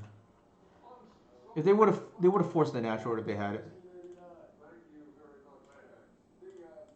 This is something so rare. In fact, in all the time, Penny, that you've been with us, all those times doing gone fishing, we have never done this. And that is send the San Antonio Spurs fishing for the playoffs. So here I'll just attack. They got knocked out, but never before the playoffs started. But their 22-year run of making the playoffs has ended. Oh right, they couldn't force because of Shepard. That's true. So here I'm just gonna start discard down to hand size. And then we name sorcery to, prevent dying to a sweeper. The spring of 1997, the last time the Spurs were not heavy. It should be game. They would have to have a strange, sequence of cards to get them out of here. Good boy.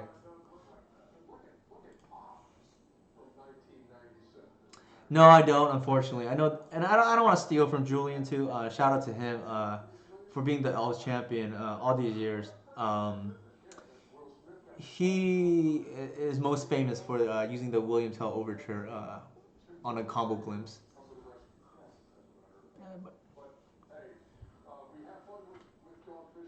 Yeah. So agree with Eli. Oko is just bad by default, situationally good. Mostly when they elk the Archon out of Rug Delver, which is annoying because I'm used to just this mean win target game against most Delver decks. I think based on what we saw, it's a control deck again, and something I didn't touch on before.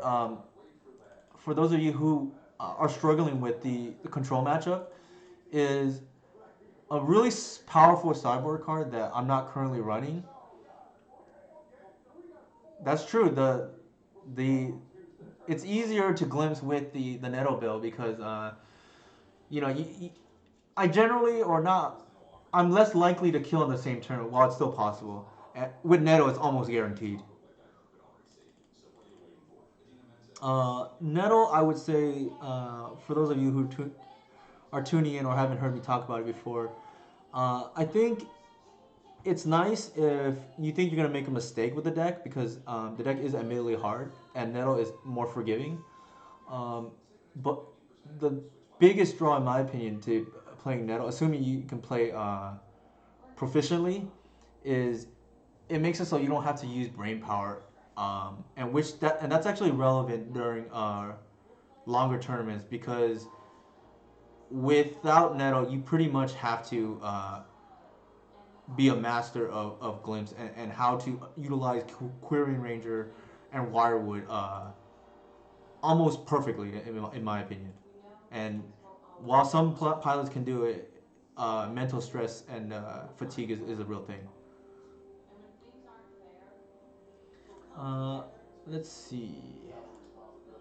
I think I boarded in everything I wanted. So the Cabal Pit is again just like these hate bear decks or blue these Tundra decks playing hate bears now. I just almost expect it. Yeah, a Reclaimer, I will say, if you're not used to it or haven't gotten any reps under it, it's a very difficult deck. And if you don't believe me, just ask any longtime player who's picked up the deck. They'll even tell you that it's much harder than the traditional build. Is Reclaimer mostly to find Cradle consistently? Yes and no. So the number one target you're gonna be doing with Reclaimer is finding Cradle. I mean, that's probably like 80 to 90% of the time. But that's not the reason why we're playing it. The reason why we're playing it is just because it's a all-around strong card. And my opinion is, if a card is so good that it's being played in other decks, and it's already a 1-drop elf, not even like a 3 or 4 drop, we have to seriously ask ourselves, why aren't we utilizing the card? And although our deck is very different than the other cards using it, namely Turbo Depths, lands, and I have main deck Bog too, which is just almost always relevant. It's significantly harder, and I don't think anybody who has played both can chime in, but I don't think I'm exaggerating when I say this deck is. Shout out to Titan Post with Reclaimer. I don't think I'm exaggerating when I said it's not just a little harder; it's a lot harder. My record for the night, I'm 2-1, and we're up a game here in match 4. We lost to Blue Red Delver earlier. They had essentially nut hands on games 1 and 3, which is unfortunate, but it does happen. Personal tutor. Okay, I forget. Chat, is personal tutor? Let me look it up. Is that a sorcery? So they might put in Terminus on top, which is kind of awkward. Yeah, it is a sorcery. I haven't played against this card much.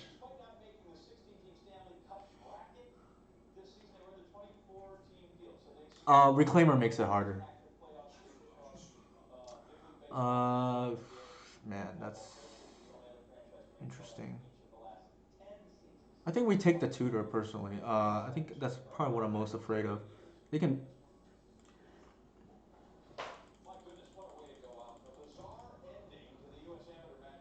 Yeah, so Reclaimer makes it difficult because it affects your sequencing a lot. Also, if you haven't played the deck, the reason why Reclaimer makes it hard too is because it doesn't produce mana early in the games. So managing when to Reclaimer for a land, specifically Cradle, versus playing more creatures to the board is probably what makes it hard, in my opinion.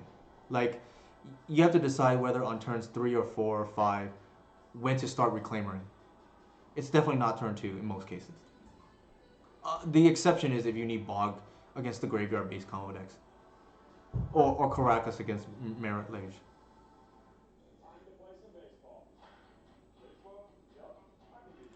So the Thoughtseize is fine. They're probably going to take the natural order. There's an argument there we take the Brainstorm, but I think that's fine. They would likely take the natural order. The Green Sun is almost earmarked for a Visionary now. It's potentially problematic soon because they have a Euro potentially coming down turn 4. So it's possible this could be a Reclaimer too. depending what's drawn.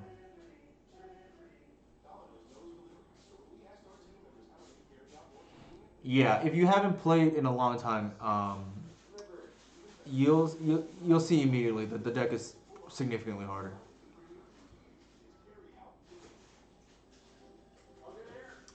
One benefit of that is it's also significantly harder for your opponent to know what to kill too. So interesting, they did not snag the natural order. I think here we'll just play our dudes.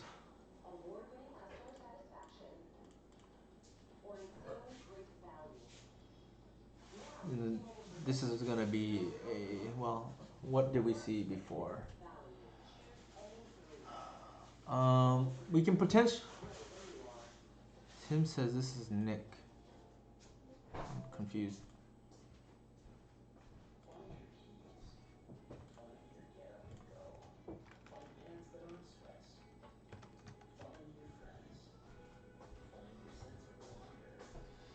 It could be, and if that's the case, then it is what it is.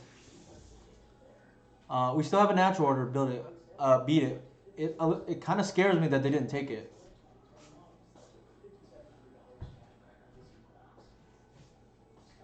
Shout out to my wife too, who's watching the dog right now,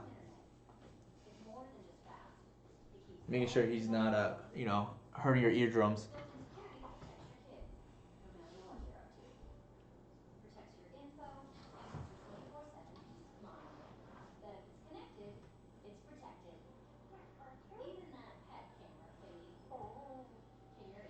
I'm kind of confused what's going on, to be honest, because not taking the natural just is very scary.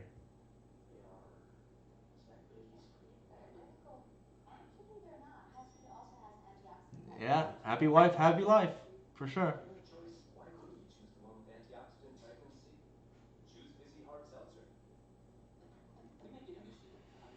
So I don't really know what's going on. Somehow I'm ahead on clock, even though I feel like I've been playing kind of slow.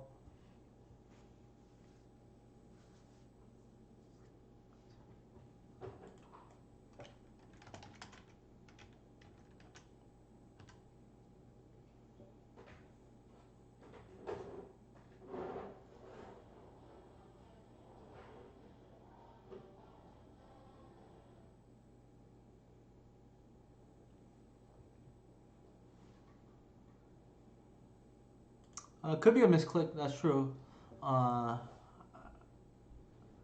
Although, misclick on that seems kind of strange, but it's possible.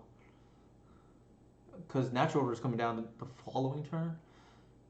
Okay, so Tim Wilder.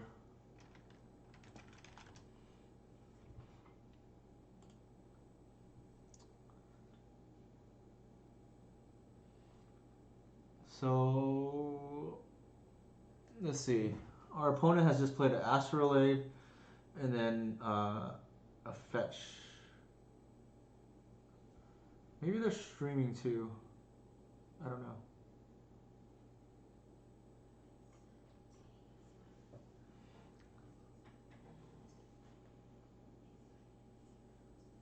Swords, okay.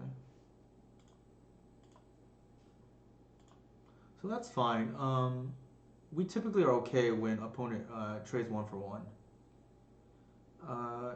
Here, the fact that they swords tells me they probably don't have a sweeper. So I'm gonna go ahead and. So the other thing I like to do is against control decks. Beyond the first Bayou, I like to fetch basics because I don't think it's good, but people like to board in back to basics against me, which, like I said, I don't think it's good.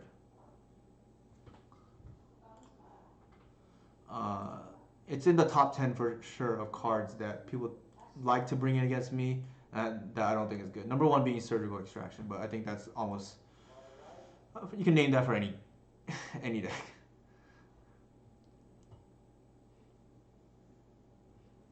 I have seen people get me with surgical extraction. One person hit 3 glimpses in my hand, which was brutal one time. But uh, they do. Not often, but it happens, and every once in a while they get rewarded for it.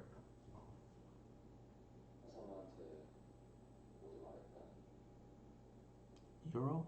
Yeah. So I'm not exactly sure what's going on here. It almost like feels like they have the force. Um, so it's awkward here because if they have the force, uh, the euro is coming down. If they don't, I win the game. Uh, I think the fact that I can continue to put pressure and not risk losing the game here, I think that's reason for me. Because if euro hits, I pretty much lose. So I'm gonna play a little bit conservatively here, even for my taste, and just bog my opponent preemptively.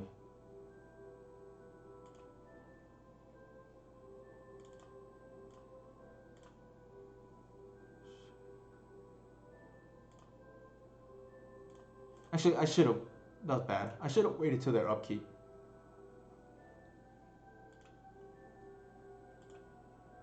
So that was my mistake.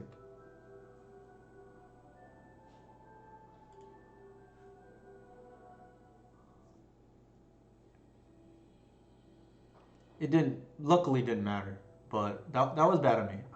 Uh, I could have waited to their draw step to bog them, in case they wanted to fetch or do something end step.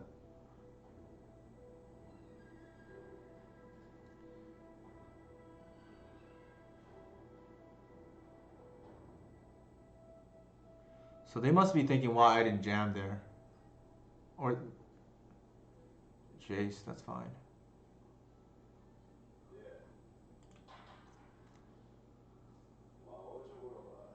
So they're probably digging for a force now because that's interesting. They went down to one card unless the other card was force. Okay, so that tells me they probably don't have force and they misclicked earlier, or that, or they took the wrong card with the Nazis. But something seems off with the way they're playing. Either they misclicked or miscalculators or something.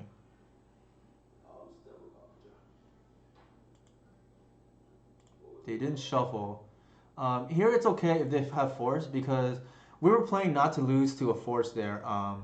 Because if they untap with Euro, we're probably losing. And here we can still take down Jace. Uh, so let's see.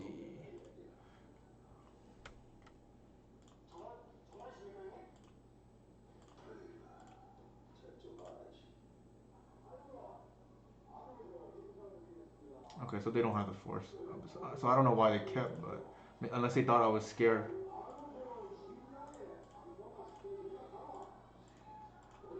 Just this game has just been very strange altogether.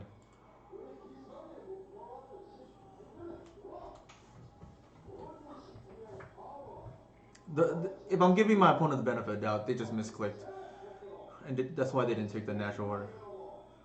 If I'm not giving my opponent the benefit of the doubt, they took the wrong card.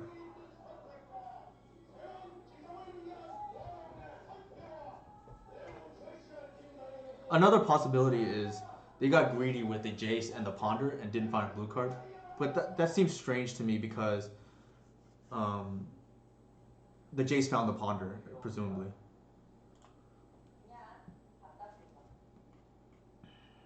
Okay, so we're 3-1 so far, and these two matches have been pretty lopsided.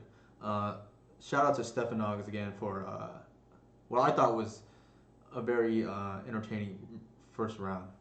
Um, Maverick is a hard matchup, I believe. I believe Elvis is a hard matchup for them, and he did get game 2, so shout out.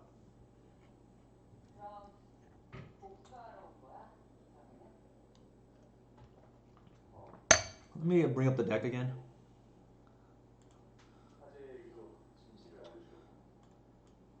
So here's the deck list, for those of you curious. The main change for my list tonight, and I don't even think I like it, is this Horizon Canopy. It probably should be another fetch, based on the experiences tonight so far. My wife is watching Korean drama right now. She was watching the Portland Trailblazers game earlier, but now she loves basketball, but now she's watching Korean dramas.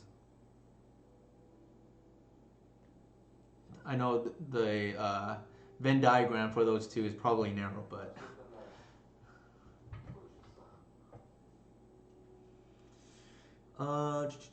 yeah. So for those of you who want to try this list but really want to try Shepherd, you know, I understand. It's a new card. People want to try it out. You want to play more copies? You can move the Oof and or Bog to the sideboard, and then run copies 2 and 3. In addition, if you do move both, for instance, the Bog and the Oof to the sideboard, I think the weakest card in the sideboard right now, it's got to be either the Therapy or the Leyline. And if you can accept just losing to graveyard decks, that's probably the cut because the deck becomes more well-rounded. But otherwise, maybe cut the Therapy and then be weaker against Show and Tell and Doomsday. It's frustrating for elves and for anybody who's played elves for a long time. The frustrating thing is it's hard to beat Reanimator and Show and Tell at the same time. So I've been returned back twice, which is interesting.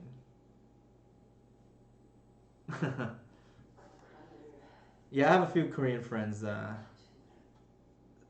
So I told them that my wife has been watching Korean dramas.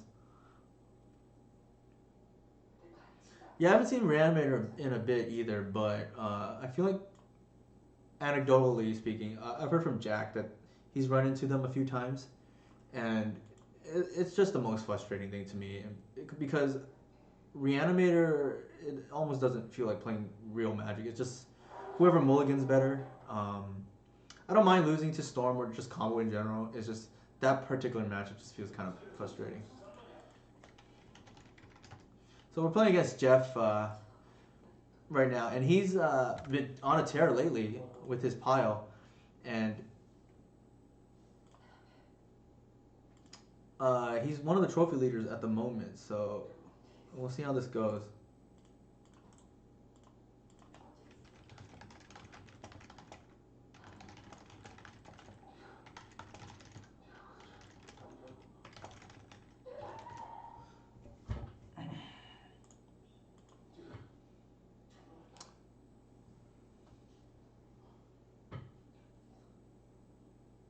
Yeah, Krautrout is just really nice if you're expecting um, to play against Turbo Depths.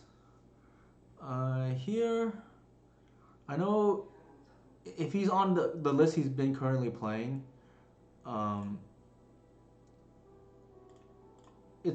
he has days, and I want to respect that. This could be a Bolt too.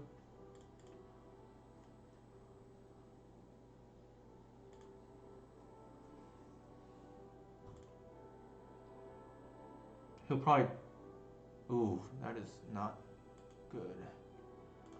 So I totally forgot about the Stifle that's also in the deck. Here I want to lead with a redundant elf.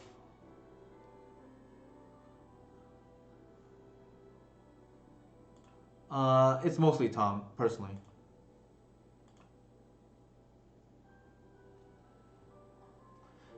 I've only played against this deck once so far, and it wasn't against Jeff. It was actually earlier tonight, before the stream. I was just wrapping up a league, and then I won, but I don't know how the matchup actually is. Jeff presumably would be the stronger player. So here, this Ranger plays around Days, and then we can get our best friend engine going. In general, when you have both, a common question is, do you lead with a Visionary or do you lead with a Wirewood? You lead with a visionary because, in my opinion, you want to see what your draw is before you make your next move. Yeah, most fair matchups tend to be good for elves, in my opinion. Um, I will lose to Delver when they have the nuts every once in a while, but I think that's just something we live with.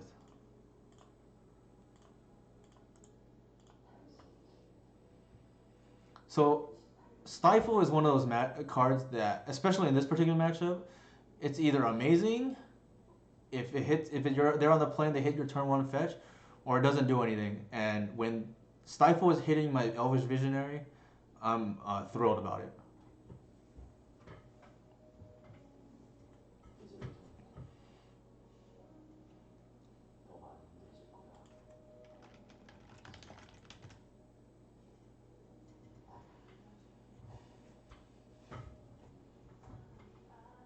So that's a bolt on the Wirewood. Yep. I think the way you lose this game, game one, besides Stifle, is to something like a Euro running out of, or Arcanist getting unchecked. But Arcanist being unchecked is self-explanatory in my opinion.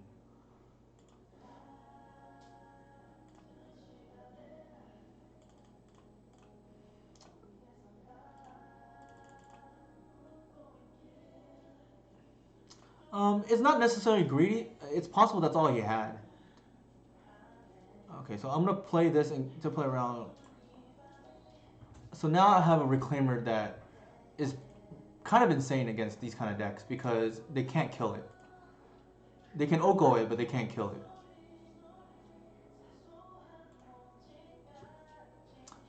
Yes, regarding the second stop, I don't know if it's greedy. It's possibly that's the best that they can do in trying to slow down my acceleration. I'm in a group chat that involves a notable Delver player, and he seems to believe, who's been playing Jeff's Pile, and he seems to believe that this matchup is even worse for Delver than it is. Yeah, even worse for Delver. Worse for this matchup than it is for Delver. So I wouldn't be surprised if we are pretty favored.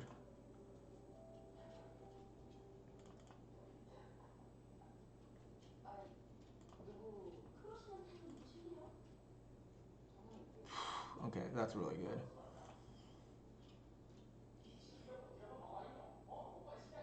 He's got to force that if he has it.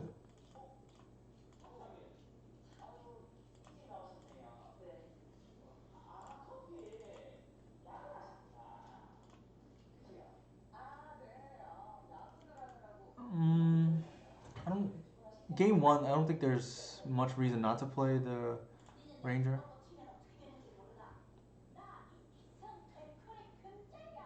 And then we're just gonna start attacking.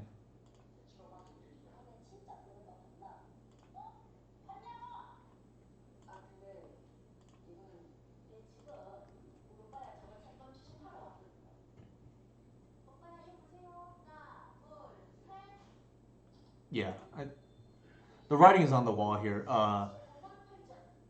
Visionary plus Wirewood is essentially our Dreadhorde Arcanist.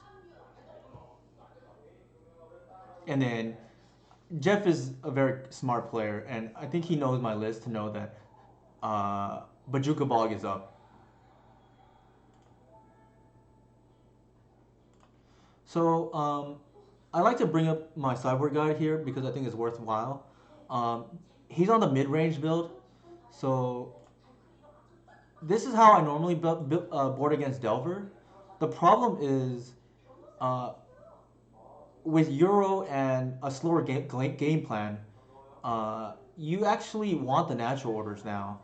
But the thing is, but then against Control, if you look here, you see that I boarded Thought Seizes. The main problem with that is Arcanist reads win target game. So you still want Abrupt Decay. So this is almost like in between, which makes sense because this is almost like in between the Delver and the Control matchup in that you want the natural orders, but you don't want the Abrupt Decays. Sorry, you want the natural orders, but you don't want the discard, and you want the Abrupt Decays instead, is what I mean. And then, oops, I'm going to show I'm used to this viewing it this way, so apologize. And then you still want the cradles because you know that they're a wasteland.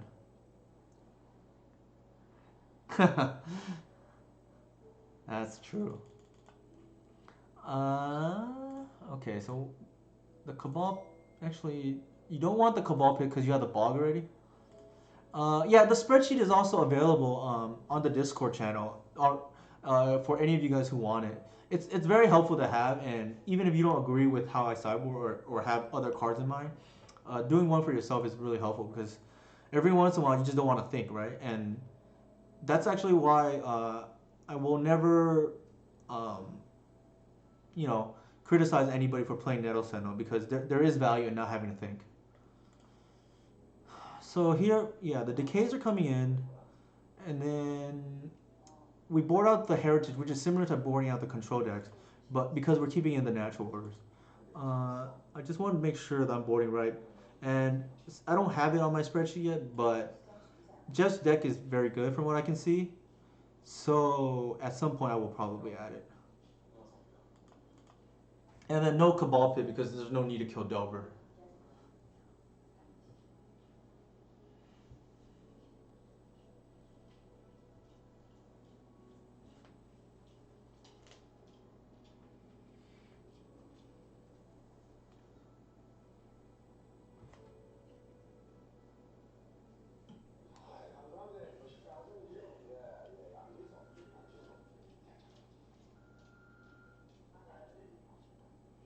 Perfect. Thanks, David, for bringing up the link. So I'll just keep this here. And I know I board out natural orders against Delver, but without Delver, they don't have an extremely fast clock. So that's why we want the natural orders because we want to be able to beat a Euro or go late.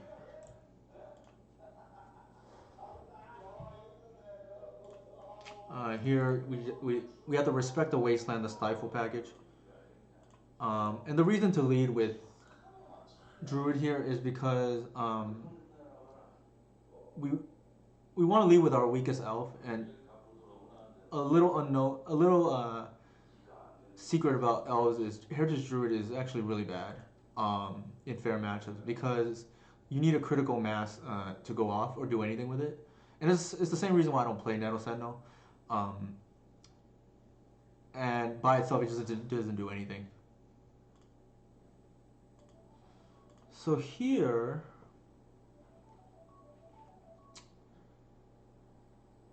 we want to play for the upside, and I think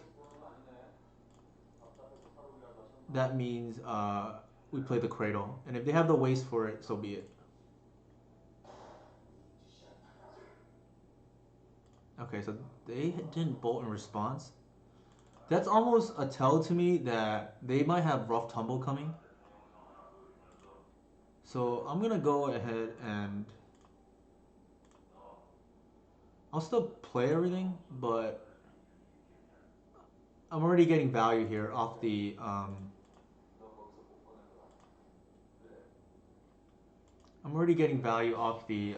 the Visionary and the Wirewood, and there, in my opinion, no reason to run out the second Wirewood there. It brings back an elf, but Wirewood is just far more important than an elf, in my opinion.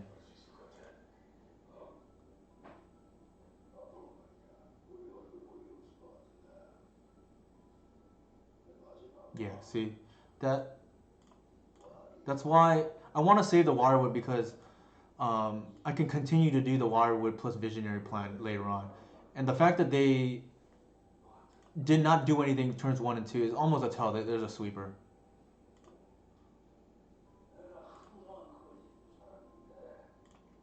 So, oops. Here, we want to just develop our mana. It's actually not too bad, David. And because we kind of saw it coming. Like, Jeff's a good player. He's not gonna just do nothing for 2 turns. I know, I understand. Yeah. And we still got a lot of value off the visionary and the wire width, so I think it's fine.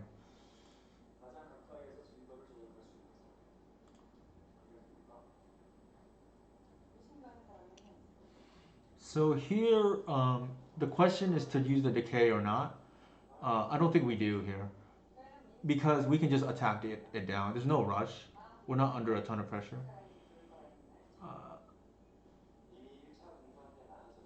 So we're gonna go ahead and start with attacking the Narset.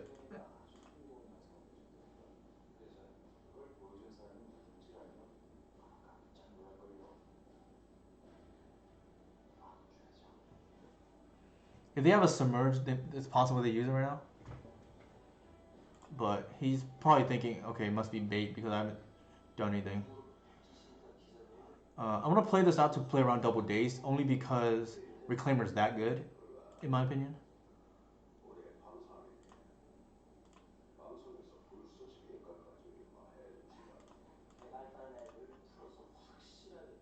And then this rebuys a draw. Okay.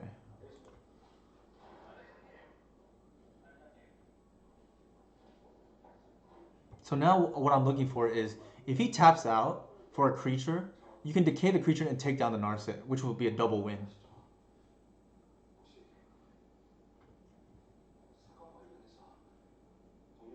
He kills the Wirewood. I think that's fine. We leave everything else on board.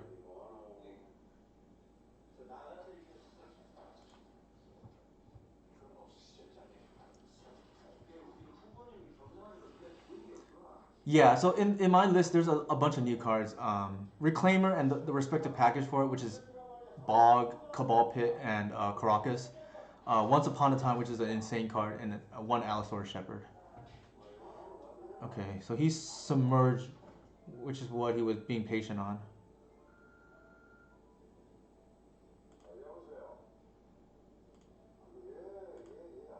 So here, I'm going to lead with the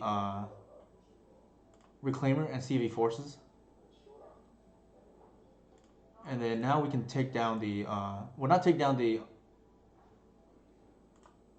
Narset, but we can take out the Arcanus. There's no way I'm letting my opponent untap with Arcanus, if I can help it.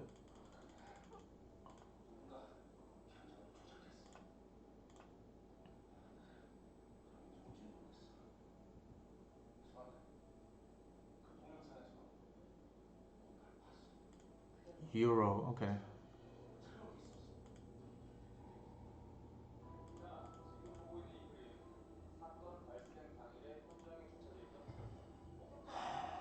So we can double attack here or represent Bog. I think we attack with one and see what happens.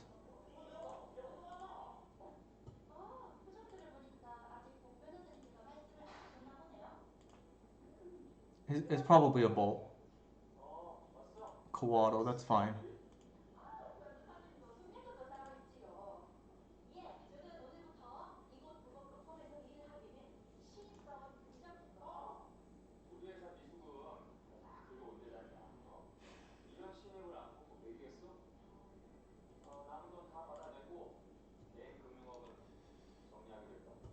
So here, I'm just gonna go ahead and preemptively Bog.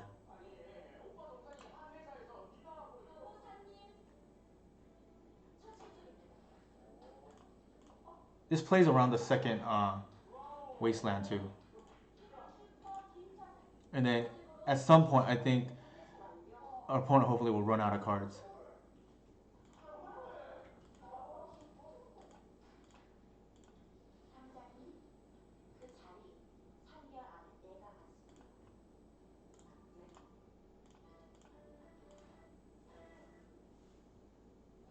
Please don't have a second Coatl. Okay, so that was good.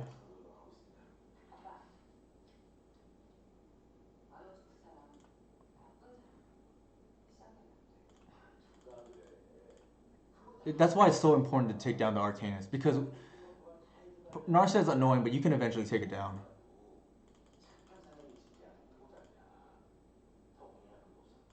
So I think here, now we start to the slow bleed.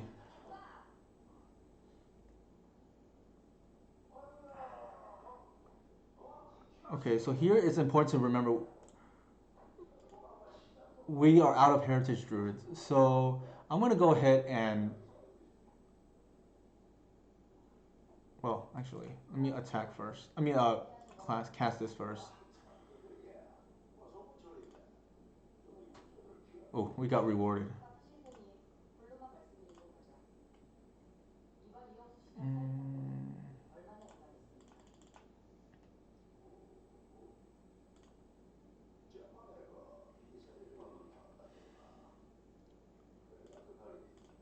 so I'm gonna try to develop the mana.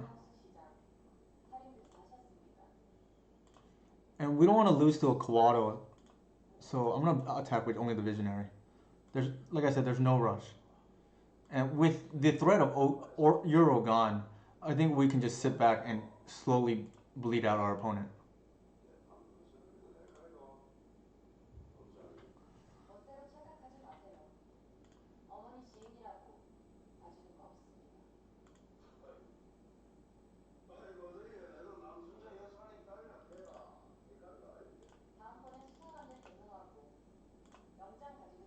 This has got to be forced.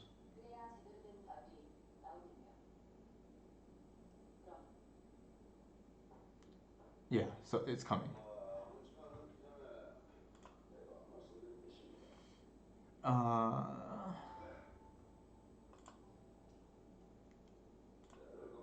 now we're gonna get Progenitus.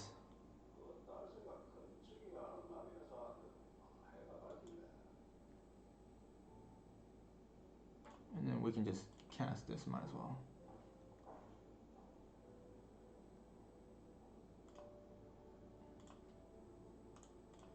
So yeah, there's no rush in this matchup because there's no Delver, and you just sit back and just slowly remove the important threats one by one, namely Arcanus. I am not playing the energy event.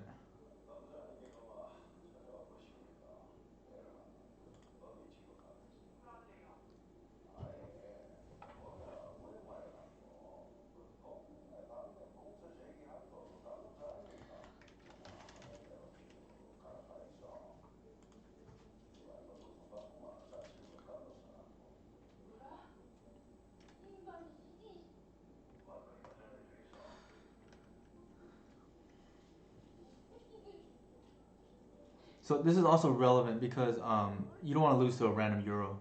Yeah, we got 4-1 in this league, so I'm really happy about that.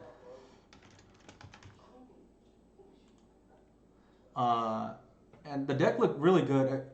We lost essentially to just a nut draw by Delver, but I'm glad I was able to play pretty well here on stream for everyone.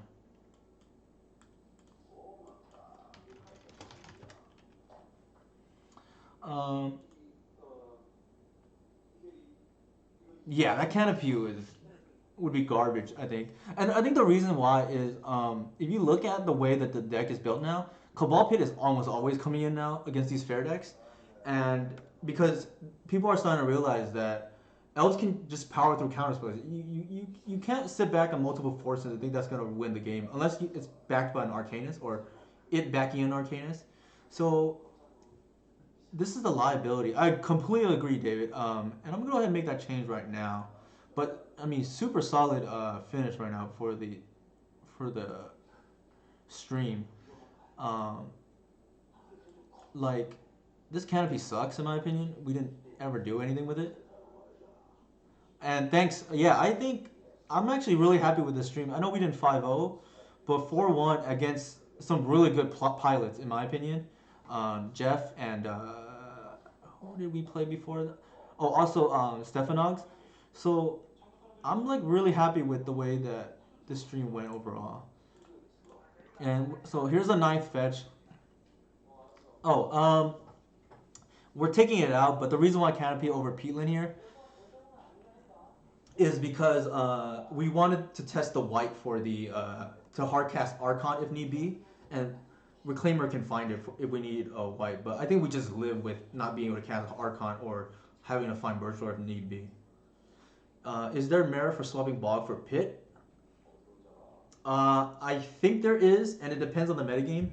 If you think that there's a good chance you're going to run into multiple Esperval opponents, I would definitely play Pit main. There's an argument to be made also if Delver's really popular, you can move the Pit main and move the Oof to the sideboard. So for those unaware, the flex spots in this current configuration are Bog, Oof, and they're not even flex spots in the general sense. They're main deck flex spots. So even if they don't stay in the main deck, they would go to the sideboard, is what I mean. So you can, in my opinion, everything is, for the way I like to build this deck, everything is pretty stuck in place for the main deck. If you want to tinkle with it, Bog Oof can be replaced for the Cabal Pit. So either one can be cut for the Cabal Pit. And I think Oof is a weaker card personally from my playing. Bog has just been insane in so many matchups. And the matchups where it's not good, it's not the reason why you lost. Is a short story. So yeah, if you want the Pit main, there's merit to it, and it's definitely something I've thought about because Peacekeeper is just an aggravating card to lose to. And I'd rather not lose to it if possible. So if you think that that's going to be a big portion of your metagame, I would play that main. And it's also good against Wasteland decks as another land. Seems where were two savannas and two bayous and 0 savannas.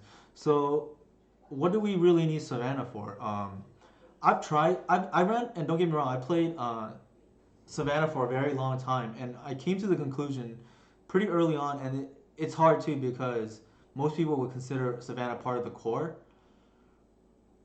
and I think it's just not necessary because you just live. You can't. I want to maximize when Reclaimer is a 3/4, and you just live with it if you draw the Archon. And yeah, I've casted off Karakas before against Show and Tell, or even Depths. Wasteland is something I've thought about because it's an obvious part of the Reclaimer package. The problem is, to Reclaimer for a Wasteland is extremely slow and doesn't even win the game. In whatever matchups, yeah. So the matchups where Karakas is relevant with Archon would be Show and Tell, Turbo Depths. I'm trying to think what else. That's probably it. Gadok T decks if you're not running Progenitus, but I think everybody needs to be running Progenitus right now. I think it's too good. Exactly, it's just way too slow to blow up a Tabernacle. And in a lot of cases, against Tabernacle decks, you either want the Karakas or the Bog too. Although that's mostly against lands, I guess. Any questions about the stream? Let me see who's streaming right now. I think I'm probably done for tonight. I am gonna try to limit only to one league every time I stream, only because it's mentally exhausting otherwise. Also, my wife has been watching the dog, so I don't want to leave just the burden on her. But yeah, for those of you who want further details, feel free to join the Discord. You can always tweet at me or message me on Discord or even Facebook. I'm generally pretty good at responding. But I think the stream was really good today and appreciate all the feedback that everybody's giving me and support. And as David Desit mentioned, get that Horizon Canopy out of here. That we didn't even need it at all. I think the deck grinds perfectly well with Reclaimer. And then we can have a more consistent...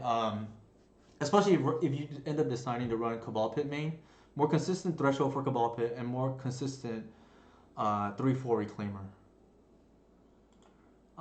Yeah, so I think that covers most of it. Any questions? I think, yeah, Horizon was pretty useless. I don't think slow blue decks are our problem. And if we lose, it's not because we didn't have a Horizon Canopy. Yeah, appreciate it, Aronath. Yeah, I know we talked about this in the Discord. And even if Horizon Canopy was good, it's not a for sure anyways. Like, stability of mana is just so important. And I think I had this conversation with Adam Wallace yesterday when I was going over what to play instead of the Cavern of Souls, and he was strongly in the camp for the ninth fetch.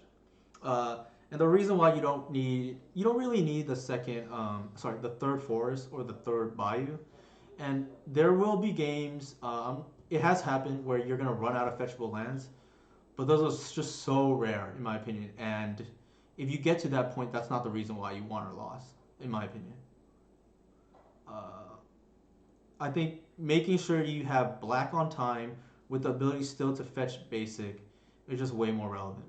And that's why I'm not even using the canopy, and just code no white source now. It wasn't even relevant in the matches we played. And then Caracas and Birchfloor or the four Green Sun are fine.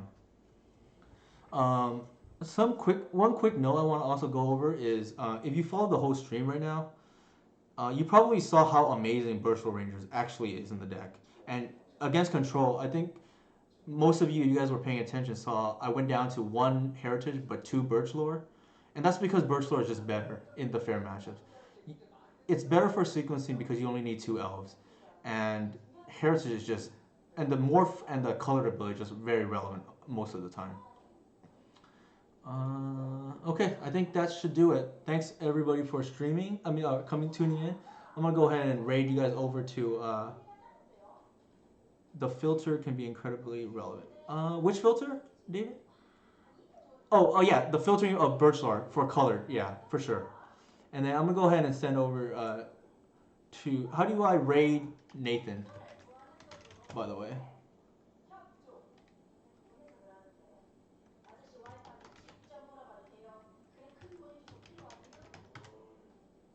I don't know. Does anybody know how to do a raid?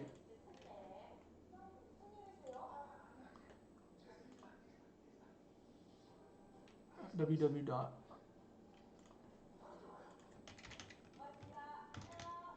One second. ntgbot.tv.